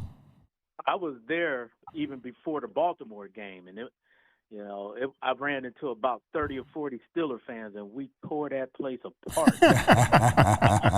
That's what's up. That's what's up. What you got for us, man? Hey, man, I just called in. Good show again and everything. Thank you. I'm looking at it in a couple of different ways. Well, number one, I didn't hear the entire show, but if people think that Tomlin doesn't get, some prejudice against him, some racism against him, they're not even worth talking to. That's right. That's just what happens, man. That doesn't even make sense to not say that. But I called in, I don't know, your last two shows, and I think you guys probably remember that I said this would probably be the best time for Tomlin to leave. Those are my words. I was like, I'm looking at him like he's not going to have a quarterback. Cam and TJ getting old. You probably wouldn't want to bring in a new QB with a coach who, at most, if Steelers followed their ways, which I didn't believe they would, follow their ways, still had a year or two left on his contract. And then now you got a new coach and then, have to start all over again. I think it's different with Baltimore. Baltimore, I think it was performance. I don't think that Tomlin was so much performance, but if you do get a young quarterback like, I don't know, Houston or Buffalo or any of these, Denver, Tomlin's not going to be coaching for 30 years. That young quarterback going to have to start all over with a new coach, a new, offensive coordinator, all new. So it may have been just the proper time to just restart everything. And I've been thinking this for almost a month. I just could not put my finger on how it could happen because you're probably going to have to move up in the draft, which means you're going to lose some draft picks. You're not going to get the greatest quarterback, drafting where we're drafting. So, I don't know. It just seemed like it was just that time. The other thing that I thought, too, though, with the team is that offensive line really did not show up. And I think they have talent, but – I mean, they look like kids out there, man. I don't know if it's the coaches because they've had 3 bad offensive line coaches in a row. So maybe they're not being taught the pro game correctly, but they did not look good at all. Yeah, they did. They got tore up, Bell. They just got tore up. Since Mike Munchak left, right, they lost that toughness. Mike Munchak was the old tobacco chewing type, tough guy, but he proved it when he was on the field. So it wasn't like you got some guy preaching. He proved it. They lost that edge of Marquise Pouncey and those guys, and they just lost the edge of being tough. Well, that's what I was kind of saying with the Steelers.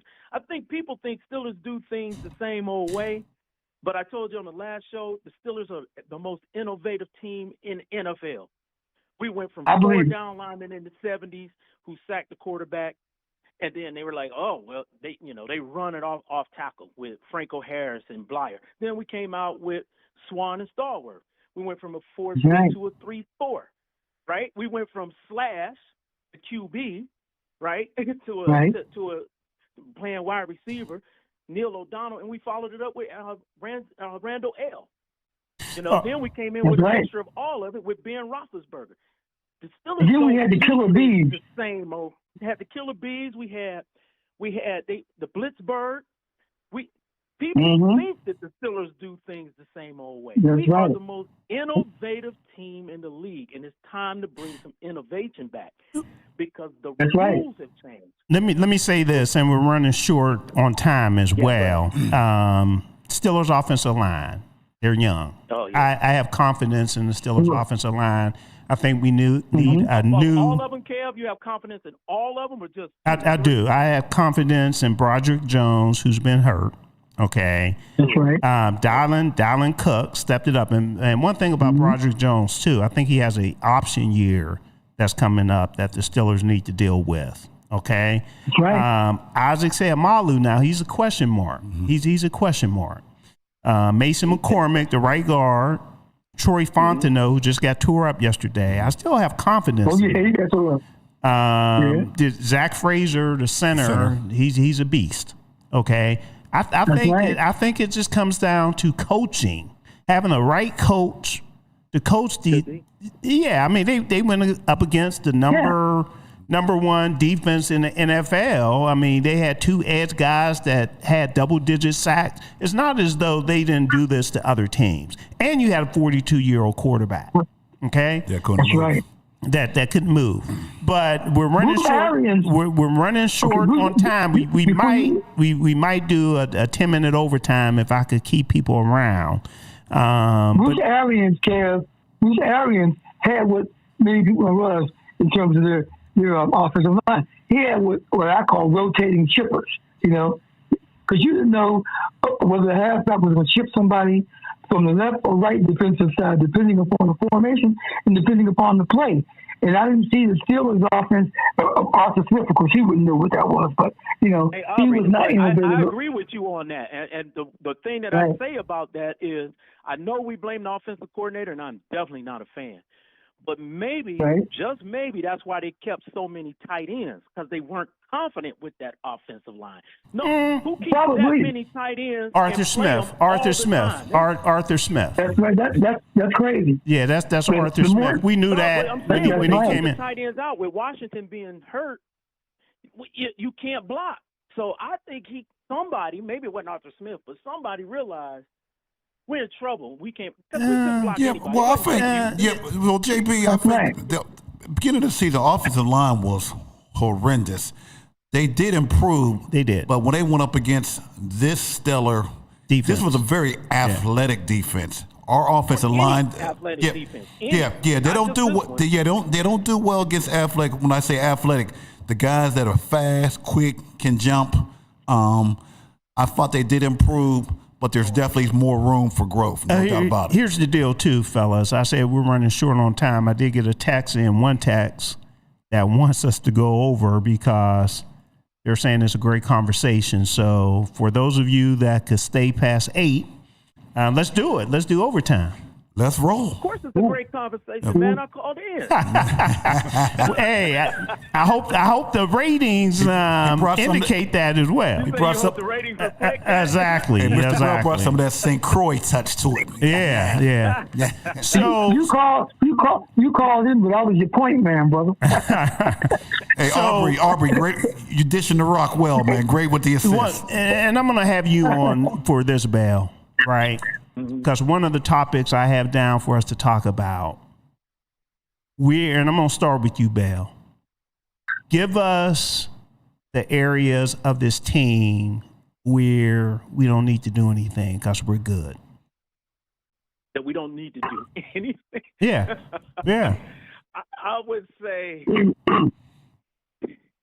running back. No, we have to do because Gainwell is in that contract type thing. He might not even be here. So yeah, that's right.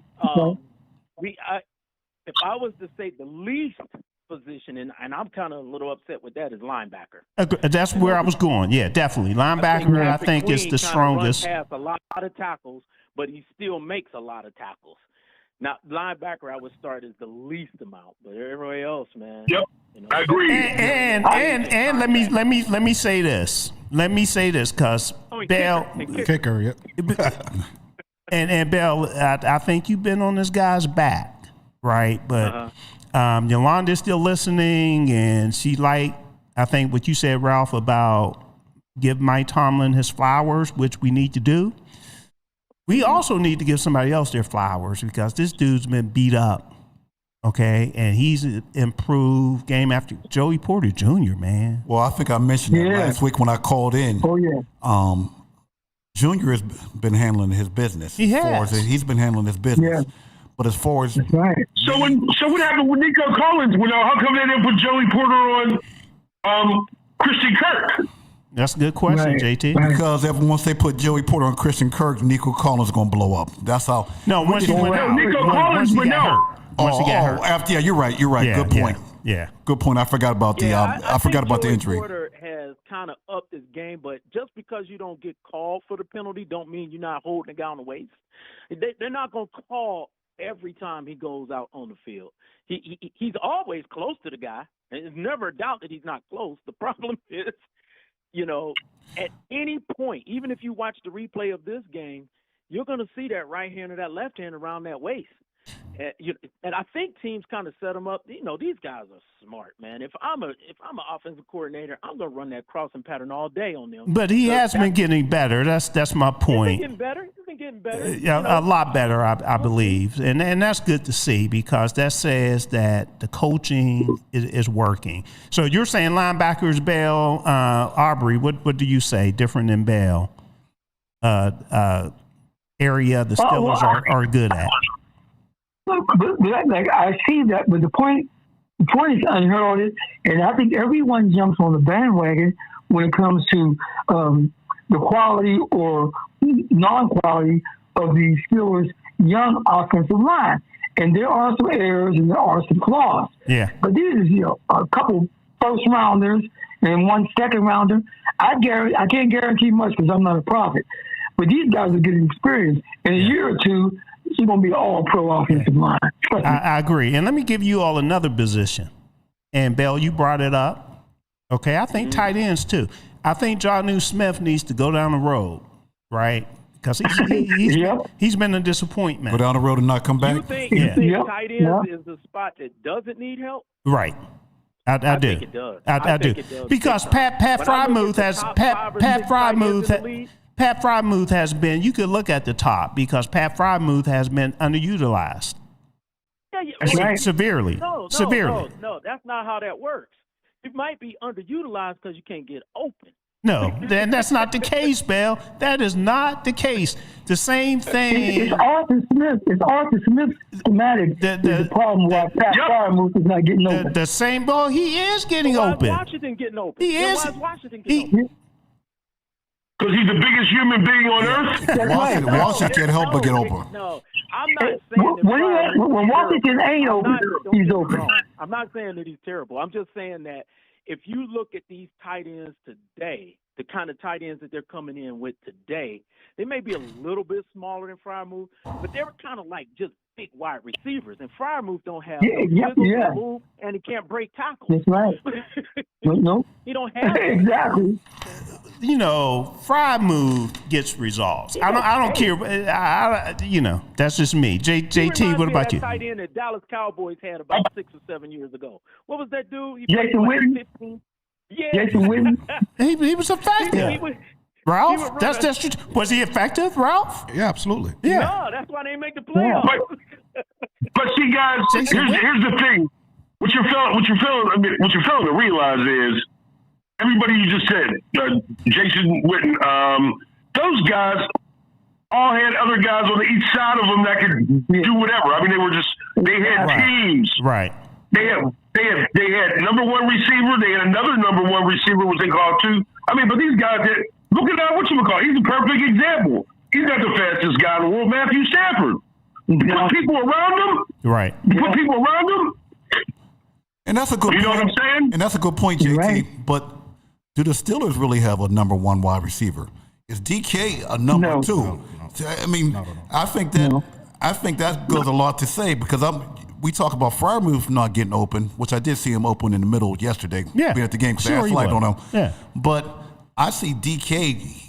His routes, he runs real stiff. I see him having trouble getting separation. Not only when you mention Freiermuth, not only do I believe he gets open, but did you see that catch he made yesterday in the fourth quarter over three guys? So the bottom line is, the bottom line is, are you getting results? And I think Pat Freiermuth gets results. I think he was underutilized.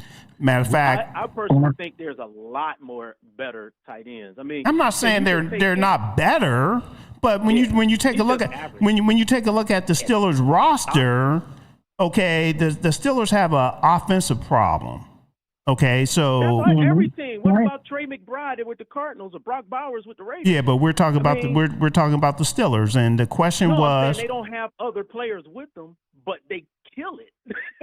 because, like JT said or Aubrey said, they have a different offensive scheme, which matters, which matters. Exactly. But what I need to do, fellas, we need to go ahead and hop off and move on because I don't want to go too far. Yeah.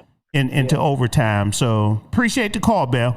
Hey, can I? All right, JB. Great show, fellas. All right, Bill. Around and, all right. I ain't seen this in 45 years. Hey, Bill. Him and his wife make wine, man. I still didn't get a bottle. I'm starting this. What's up? I got you covered. I'm gonna have to hook up with him. I got you, man. Own two wineries and trying to get hey, check this out, Bill. And JT, I'll get you in. But check this out, Bill. I'll tell people. Someone, at least somebody from 90 countries listening to this radio station on a monthly basis. So go ahead and shout out Dre's business. Yeah, man. They do this called Magna Wines, man, and they just they got their in what part of Ohio? Well, they moved to Atlanta because they're trying to get into Piggly Wiggly's down there in the South. I don't know if you guys know. Piggly Wiggly's is like the Kroger's. I've been there many times. Yep. Yeah. I love Piggly Wiggly. So they're in Atlanta. Yeah. Man. All right. Well, I got a bone. I got a bone to pick with you because you didn't share that with me. So. Hey, Kev, they're coming. I think it's. Huh? Go ahead. They're coming to Piggly Wiggly's. I think it's either Robinson or they're coming to Cranberry. I just had. I think it's Robinson, JT. I just had breakfast with this dude like 3 weeks ago. He didn't even mention it. But go ahead. Go ahead. No, but yeah, they're doing good like that. Like I said, it's Magna Wines, and then they also had the coffee shop, and now they moved to Atlanta to try to get it in the grocery stores because they got some contracts, but you got to be in that vicinity. So yeah, they've been doing really, really well. Awesome. They were with us in San Juan, San Juan, Croix. We did all of the islands, him and his wife. So yeah, man, everybody doing good, man. Cool. All right. I couldn't ask for anything better. So they closed down the Cleveland locations? Just one. They sold it. But they kept the rights to the names, to the wines because they're trying to get it into the grocery stores down there with some guys that Dre was in contact with. I don't know the full business side of it. Okay. But hopefully they'll be in those grocery stores this year within like 3 or 4 months. Excellent. Okay, I'll be down in Atlanta. Ohio has a weird thing anyway. Ohio, because they had the wine shops like they had here, the 3 wine shops here, you have to be so many miles away from grocery stores who sell the same wine, and you can't sell the same wine as the grocery store. Trying to protect their business is what that's all about. JT, did you have something real quick, or Ralph? Wife was texting me here, wanted to answer your question. She said we don't, and I think the caller mentioned it, said we don't need a kicker, we don't need a snapper. Okay, that's cool. Way to go, Tracy. Way to go. Appreciate it. She's on point. What's that, JT? The one thing I was going to say was, the one thing I was going to say is DK Metcalf. And with his size, you can bring in different receivers here and throw him in at tight end. Now you really did change the game. Oh, yeah. We just need him to catch the balls he needs to catch.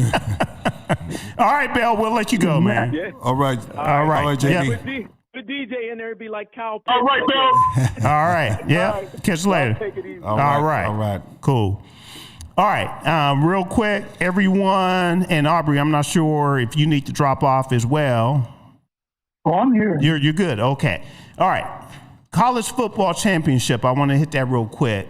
I like Miami. I've been saying Miami. Indiana, they look convincing. Okay, but I'm still sticking with the U. I also like Miami. It's a home game for them right now. Right now, the early line is Indiana's favored by 8.5. But I like that little freshman wide receiver. I don't know if he's just a game breaker. I look for him to make some big plays in that national championship game. I think it's going to be, Miami has a lot of athletes. The last couple games, I really watched them. Indiana does too, because they spent some money. They spent some NIL money, so they got some bona fides. Okay. But Miami, I just see looks like a little bit of that old school Miami thoroughbreds. Got you. And I really love that. I think it's Malachi Toney. That's that freshman. Yeah, spread. he's nice. He's nice. And Yeah. and everyone, we are in overtime of Soul Tape.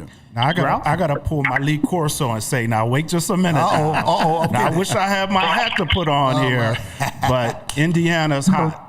Now I don't see how you can go against our local guy here coming from IUP, but that team looks hot.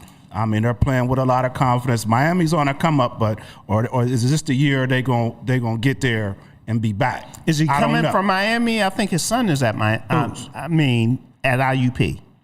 His son is at IUP, he right? started at IUP. Oh, did he? Not Frank. Kurt Signetti. Yeah, Kurt Signetti is actually Frank Signetti too. Kurt. He goes by Kurt, but his name is Frank. Okay. Yeah, dad was Frank, right? Yeah. Am I right? But this one. It was here at IUP for years. And Yeah, he this won. one that was IUP. Yeah. So he's local, and he was come from. So he went from IUP to Indiana. No, I think he had a stop because he was under Saban for a while. I don't know if he was a Saban, then went to Indiana. Okay, but he's had some stops around. Wasn't he at Indiana and Pennsylvania and went to the Indiana, state Pennsylvania? Of Indiana? He went there next. Exactly. Yeah. Well, I just think he went to before he went to. Yeah, you're right. You're right. But I want to say one thing, if I could. I would normally pick the U because of their speed, but I've been watching Indiana. And they have a defensive scheme to avoid the speed of Miami, and that's what I think is going to give Indiana the advantage, that they can deal with the speed defensively better than any of the other college football championship participants that I've seen. Man, I think you got two good coaches there. I do like the Signetti hometown flavor. Actually, I was talking to a gentleman from Aliquippa, and they said Signetti was in Aliquippa many times in the stands when he was at IUP scouting and things of that nature. So it got a little bit of the Beaver County connection there, too. Cool. So I am rooting for him, but I'm still going with Miami. Miami. I'm going with Indiana. Indiana. Yeah. Who are you going with, JT? I'm going to go with Indiana because, number one, they don't make mistakes. They're very well coached. They're very well disciplined on the field. And the one thing I'm going to say, and now since we're talking about coaching, is, the way these guys like Signetti, they threw that money at him, correct? Right. And then these guys like Signetti, like, oh, he's ready. He should go to the NFL. NFL teams are talking to him. But what is the one thing that is a coach killer on any level? Quarterback. Okay. Yeah. So if you think you can sit up here and tell me that Indiana team, which I think is very good because, number one, their quarterback he plays great college football. But the next level, when, like Signetti, he's not going to have the same Indiana team he had this year. I agree. So nowhere near. So you like Indy, Aubrey? I do. And I don't like him because I'm not a Yinzer, period. So that's not why I like him. I like him because of the fact that Kevin and JT, you guys have been around me for a lot of years. And very seldom will I give a team an advantage as far as coaching, because game has to be played on the field. But I just look at the defensive scheme is going to avoid the speed of the U, and that's why I give them the advantage. Got him, and we're going to blow through these because I don't want to keep you all too long in this overtime. Did Kevin, you have something else? real quick. I want to give you users the correct information. Okay. He was at IUP, then he went to Elon, then he went to James Madison, then he went to Indiana. Okay, cool. So he had two good. stops. Thank you. In between, and the current coach, I had the current coach up for IUP. Since we're talking IUP, Paul Tortorlia, I think is how you pronounce it. Okay, cool. All right, moving right along. Pitt basketball. I was just at the game this past Saturday for Syracuse, the Syracuse game, and Pitt actually went down to Syracuse 83-72. They actually pulled the game within like 6 or 7 with about 3 or 4 minutes left in the game. Pitt has been having a problem closing games, okay? And they were actually predicted to be 17 out of 18 in the ACC. Their next game is tomorrow, 7 p.m. on the road at Georgia Tech. And they're still looking for their first ACC win. Right now, they're 0-3 in the ACC, and Georgia Tech is the same. So hopefully they'll find a way. Yeah, I was going to say right now for Pitt basketball, the weather forecast looks cloudy and more cloudy and thunderstorms and snowstorms. I mean, at one time, Pitt basketball is one of the hottest tickets in the city. Yeah. And when I think of Pitt, and I'm a Pitt graduate, so I'm a Pitt alumni, and I can't even name too many players offhand. So it's really dissipated. And right now, Jeff Capel, I know we got a new AD. I can see Jeff Capel could be the next coach that may get ushered out of Pittsburgh. He's made one tournament in 8 years. So, and that's not the type of track record we're looking for. And while you mention that, I always say be careful what you wish for, and always bring up Pitt basketball. I might have brought up Pitt basketball earlier, but they ran Jamie Dixon out of here in 2016. And the program has not recovered since 2016. So all you fans... Well, you heard it. What's that? Calipari's coming to Pittsburgh. That would be nice. That would be nice.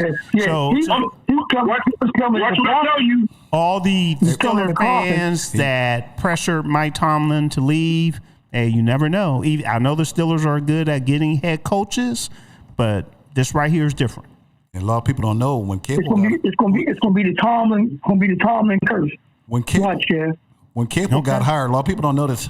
Sean Miller had a private interview, but that's still what that Arizona gambling scheme was still going on then. So they, exactly. He did have an interview. Yeah, I'm gonna stay out of this conversation. I'm not mad at what's going on. As far as with who? Did you got right?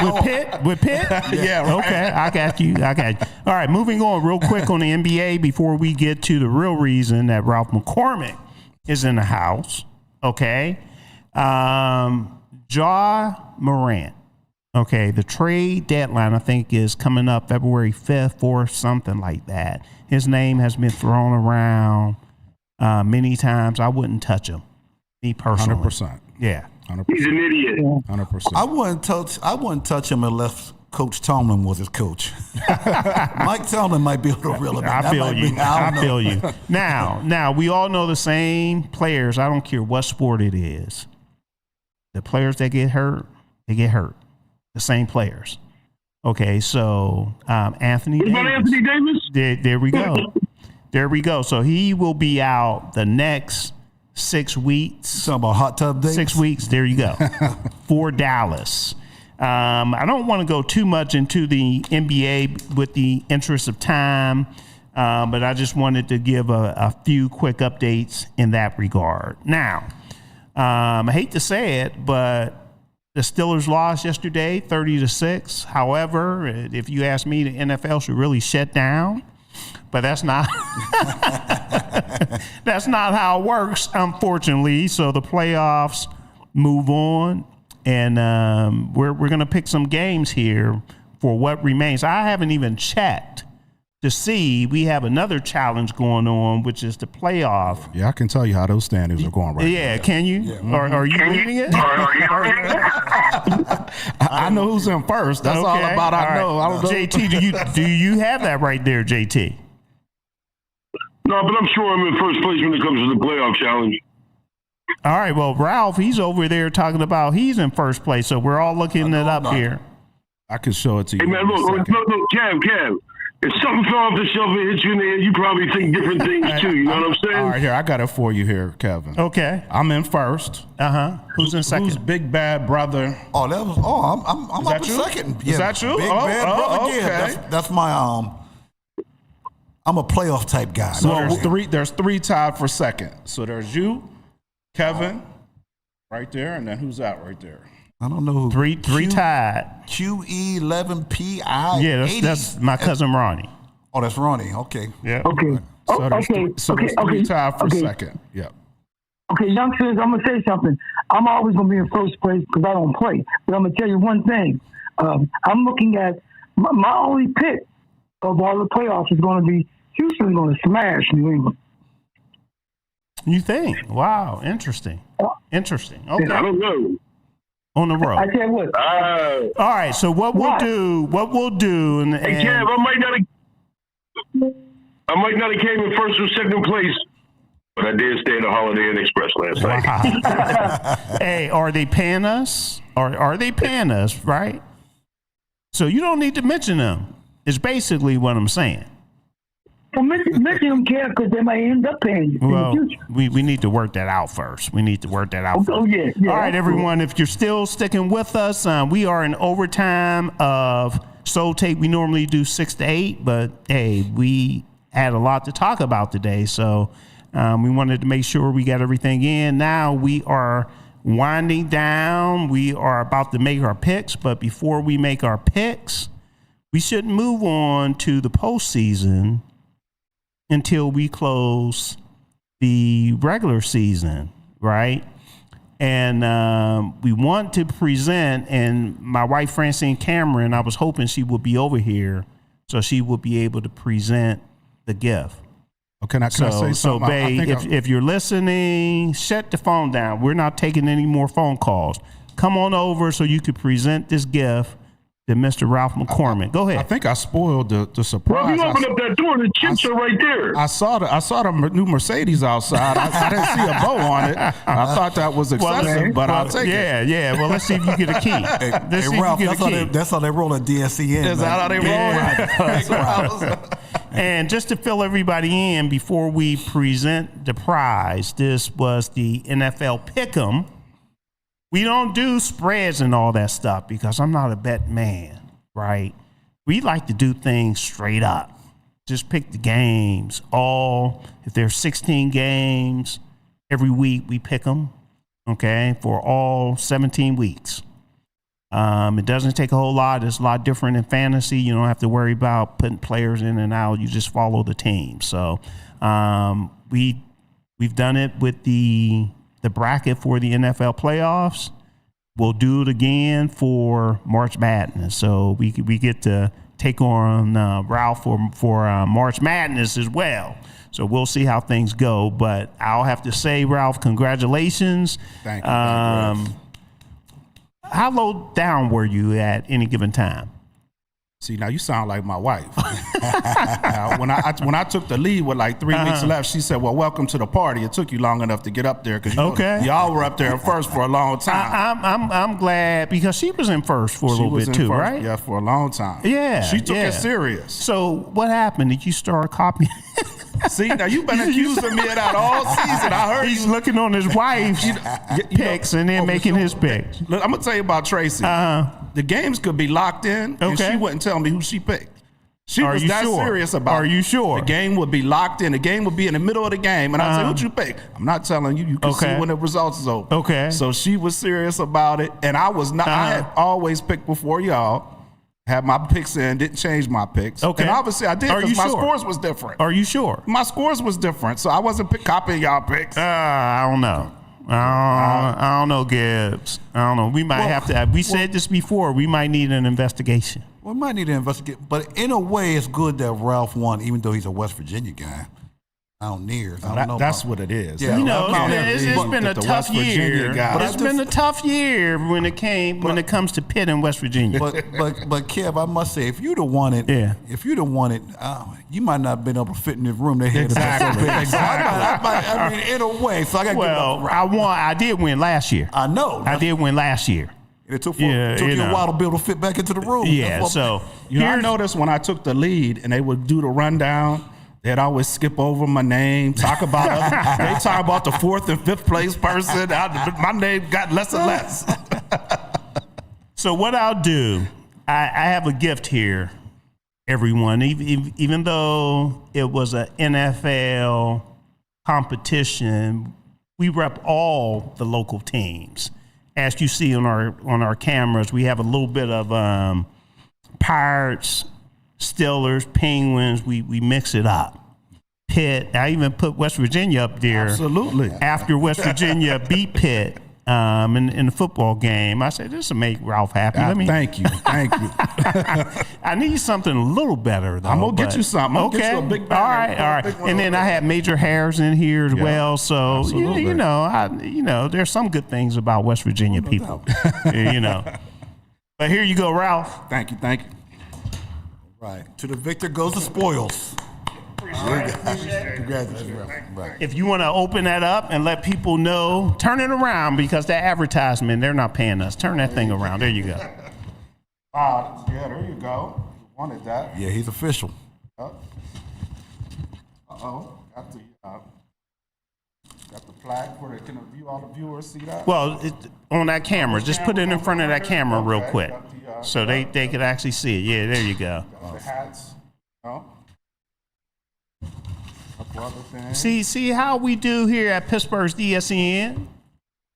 And keep it flowing. And the 2026 Mercedes-Benz in the parking lot. Yeah. Is this the $1 million car? And then open that up. Okay. Oh, there you go. Big gift card. There you go. And there we go. Awesome. All right. So that's. Thank you. That was very nice. Very nice. Appreciate it. I don't see the car key though. I'm still somewhere. So you can win various things here at Pittsburgh's DSEN, and I'm glad I brought this up as well because I need to start doing some press releases, right? Because we just started a collaboration with the Pittsburgh City Winery, and actually this Wednesday we will have a performer on. So anybody that's coming to the City Winery, we try to interview. And I'm going to get you who's coming in this Wednesday. I should know it off the top of my head. But basically, they will be providing us with tickets to the different shows that come to the winery as well. So we'll be offering those tickets as prizes as well. So stay tuned. We look forward to, successful collaboration with the Pittsburgh City Winery. All right, so the last thing I would like to say is tomorrow, check out Cocoa with Jesus. It's an inspirational religious show. So if you believe in Jesus, this will be the show for you. And the show is tomorrow right here on Pittsburgh's DSEN from 7 to 8 p.m. So we like to have a variety of content. So hopefully you'll find what we like to say, what's right for your soul. Yes, right here on Pittsburgh's DSEN. It's a nice informative show too, Kev. Very informative, inspirational. It checks all the boxes from. Right. And now my wife Francine Cameron, she showed up, and you could come on over here and pull up a seat and share my mic here. And we'll let you do your announcement for the Pittsburgh DSEN cruise, and then we'll get our picks in and close this thing down as we're in overtime. Glenn Jones, everyone, will be on the show this Wednesday on the radio station, Pittsburgh Soul on Stage, Glenn Jones, and he will be on from 5:30 to 6:30. Aubrey, you know something about Glenn Jones, don't you? Yeah, a little bit, and he's been around, great act, and What day is it going to be? Because I may have to drop and check that out. Yeah, he's a good performer. Yeah, do that. Oh, yeah, definitely. Hello, everybody. This is Francine Cameron, host for Travel Fun and Tips. I just want to give our listeners some information on the excellent cruise that we're going to do. So Pittsburgh's DSEN Radio is sponsoring a cruise this November. So November 7th through the 14th. We are going on a 7-night cruise, so an 8-day, 7-night cruise to the Eastern Caribbean. And we are going to sail out of Miami. We're going to go to St. Martin's. We're going to go to St. Thomas. And then the Royal Caribbean, they actually have a private beach. We're going to go to Coco Cay Beach. And we have a ton of activities planned while we're on this cruise, but however, this is your vacation, plus your opportunity to meet all of the folks who are on the radio station.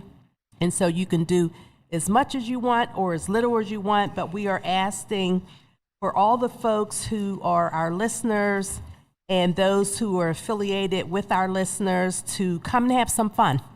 We're going to have a fantastic time while we are on the ship, off the ship, and we're going to do trivia. We're going to be doing some dancing, of course, a lot of eating, maybe a little bit of drinking. But we are going to have an absolutely wonderful time. All you need to do is go to the radio station, scroll down, you'll see the link, as well as one of my co-hosts, Nichelle R. Downing, owns Point Breeze Travel Agency. She is the travel agent that you can contact. And again, everything is on our website, but you can also go to pointbreezetravel.com. That is where you'll get all of the information as well. You can also call Nichelle at 720-316-6082 for those of you who would like to talk with Michelle directly. But she does have everything on the website that you can, put all your information in. All we're asking for is a $250 deposit per person, and you'll get a chance to see all of the rooms that we have, private balconies on different decks. But this ship is state of the art. One of the things I'll say is they actually have a water slide that actually has 6. So, these ships now are just like floating cities. Absolutely. You know what I'm saying, Gib? And there's just going to be so much opportunity to interact with the Pittsburgh DSEN team. But also, this isn't a time for our listeners to bring their family and friends. So it's open to everyone. So we're asking, come have some fun with us.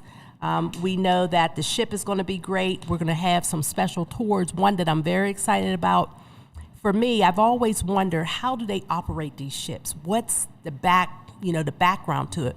Well, we're actually going to have a private tour. Awesome.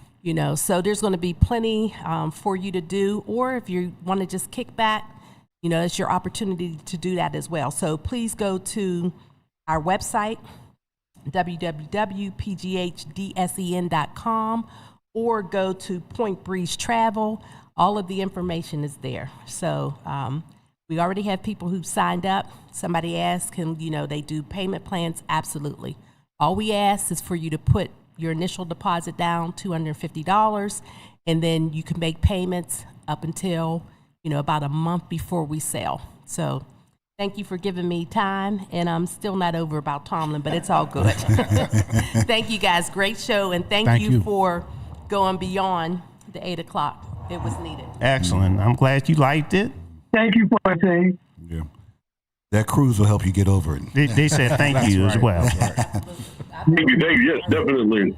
All right. Sounds good. All right, fellas, are we ready to wrap things up with the pits? Let's wrap it up.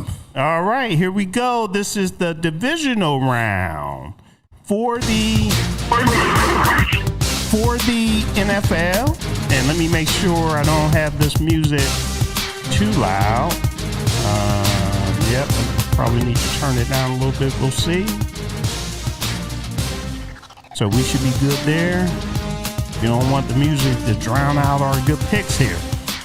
All right, so the first one we have, this is a good one. This is actually Buffalo traveling to Denver. This is a Saturday game, 4:25. Denver. I'm going with Denver. High. Aubrey, you said Denver? Yes, sir. Okay. JT? Well, I think out of both AFC games, I think this will probably be the easiest one because Denver hasn't really been playing that good lately. And Josh Allen's being Josh Allen, so I'm going to go with Buffalo. I'm going Buffalo too. All right, moving on. The next Saturday game is San Fran at Seattle. San Fran, they're really hurting right now from a player availability standpoint. This is a 8 p.m. game. Go ahead, Ralph. Seattle, offense and defense. Aubrey? Seattle as well. Seattle. We're all on Seattle. Great. All right, moving on. This is a Sunday game. Houston, with that elite defense, go into, what's the name of the place? Foxborough. Gillette Stadium. To play New England. That is a 3 p.m. game on Sunday. Who do you like? Ralph. Patriots are back. Patriots are back. Okay. Murder, She Wrote, Houston. Wow. Okay. I like the Patriots because of quarterback mobility. JT? Wow, this is a tough one. I'm going to, you know what? I got to go with the defense, man. I'm going with Houston. Exactly. Okay. I'm going New England. I hate to go to New England, but that's what I feel. Okay. Defense wins championships. Well, they won. Yeah, they did. So we'll see what happens. LA Rams traveling to Chicago, the Windy City. It's a 6:30 p.m. game, right? 6:30 on Sunday? You got the one reporting. Right. Go ahead, JT. You sound like you want to go. I just think they beat them much enough. They're going to do it again. I'm going with the Rams. I'm going Rams too. Gibbs? I'm going Rams. Okay. Going with the Bears. Is that right? Absolutely. All right, Aubrey. Gotta go with Caleb. He's on a hot seat right now. Plus, he has the energy. I gotta go with the Bears. Interesting. All right, so that wraps up the picks for the divisional round. Should be fun, fellas, to see how this thing pan out. Something we didn't talk about that I wanted to talk about just to close down. Each of you can't name the same person, okay? I'm going to start with you, Aubrey. Give me a name that should be considered for the Pittsburgh Steelers head coach position. Wow. You know what? This is going to be weird because I know it's fixed. They mentioned his name, I think, just to bring some color into it. But thinking, like, snatch, I was oblivion. Brian Flores. Okay. I think he'd be perfect. Excellent. JT? Wow, that's a tough one, man. I said it earlier, but I think when the Steelers look at the coach, they're looking at somebody that they can see being a coach 10 years from now. You know, right. I don't think they're going to hire from the head coaches that are out there, like Stefanski or whatever. Right. I think they're going to get fresh and go with probably a big time up and coming like a coordinator or a college head coach that is young, but year after year putting competitive teams out there. So I don't have a name, but I like what you said though, Kev. You said it a few weeks ago. Marcus Freeman. Yeah. That's my Marcus pick. Freeman. That's my pick. Ooh. Yeah. I do. I mean, if I did, I do like that pick. Okay, cool. Ralph? Yeah. Watching the game this past week, I don't know much about this guy, but I know that the defense looked good. Okay. What about this Matt Burke for the Texans defensive coordinator? Now, he's an older guy. He's older. Yeah, how old is he? So he's probably 50. I think he's born in 76. So what's that making? Whatever it is, I ain't gonna do the math here on the show. 76, you said? He was born in 49? 76. Yeah, something like that. So he, look at how that defense played. He doesn't fit that 30-year-old model, but a defensive guy, I think he'd be a good choice. Excellent. Yep. Yeah, this is a tough one because I also liked Marcus Freeman when you talked about that a few weeks ago. Mm-hmm. And also another name I didn't mention earlier that got mentioned just in the general outlets out there was Frank Signetti, even though he's an older guy and he's with the IUP. Yeah. He's just a hot name right now. Right. But I think JT's on to something. You might see an up-and-coming college guy, coordinator or head coach, and I'm trying to think of the head coaches that are out there now that they're in that mid-30 range, or who's the young whippersnapper that's red hot right now. Do you think it's possible Matt LaFleur? If they don't work things out in Green Bay? I'm not. He just doesn't come across as a Pittsburgh. I don't really feel that one. I think Ralph mentioned Brian Flores. I mean, that could be a possibility, but I think will Rooney's get out of the Pittsburgh mold and swing big for something that's going to be different from the norm that they've been known to. That's what they did with Coach Tomlin. Exactly. That's what they did with Coach Tomlin. But you think about it though, the Rooney's don't want to be going through this 5 years from now. Right. Yeah. So that's why I believe their hiring process is going to probably, like it did 19 years ago, surprise us all again. Lean towards the younger guy who doesn't have the notoriety. All right, so you don't have a name. I don't have a name. I have a type. So I'm going with a type. Okay. It's all good. Right. So, hey, we did overtime here, fellas. Great conversation. I thought it was a great show. Aubrey, glad to have you back on, bruh. I'm glad to be with you guys. Bruce. All right. So, since the two of you are on the phone, I'll let you two hop off first, and then we'll wrap it up. All right. Hey, guys, have a good one. All right. Take care. Thanks, Aubrey. See you soon. Bye-bye. All right. Bye. Hey, listening group out there and watching group on YouTube, thank you for subscribing. Thank you for listening. Thank you so much to our dedicated women, Yolanda, Diva. I mean, you guys and ladies are the reasons that we do what we do every week and enjoy doing it. Reach out to your loved ones, especially the older ones, because they kind of get lost in the shuffle. And remember, tomorrow, when you're walking down the street, smile at somebody, say hi to somebody. It may change the day if somebody's just having a bad day. God bless. All right. God bless.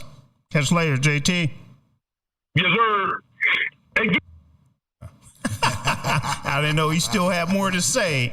Ralph? Hey, let me just say, thanks for coming in. Fantastic show. Excellent. I think you represented your passion for the Steelers, for the coach. I think we represented them well here with the discussion. So just want to give a shout out to everybody here that contributed on the show today. Fantastic. To the listeners, let me just say, I always say happy Tuesday, happy Monday, whatever it is. So enjoy the rest of your day and keep living your best life. That's what we got to do every day. So, keep living your best life. Excellent. That's what's up. Gibbs? Hey, once again, I want to thank everybody. Tremendous show, record-setting show from the standpoint of what type of knowledge that we put out there. Appreciate all the listeners. Appreciate the team at DSEN. And I think Kevin said it so eloquently, we're bringing a diverse opinion, but more importantly, we're bringing flavor to the game. There you go. We're bringing flavor, and one of the things we want to do, we want to be a powerful component in the Pittsburgh area. We want to be a powerful component out there in cyberspace. We touched Hawaii today. We touched Jacksonville. So we appreciate everybody. Everyone be safe. There's always someone out there in need of help. Lend a helping hand whenever you can. God bless you all. Absolutely. All right. So in closing, and I just wanted to look real quick, and this thing keeps moving, and I'm glad it's moving because it's moving in the right direction.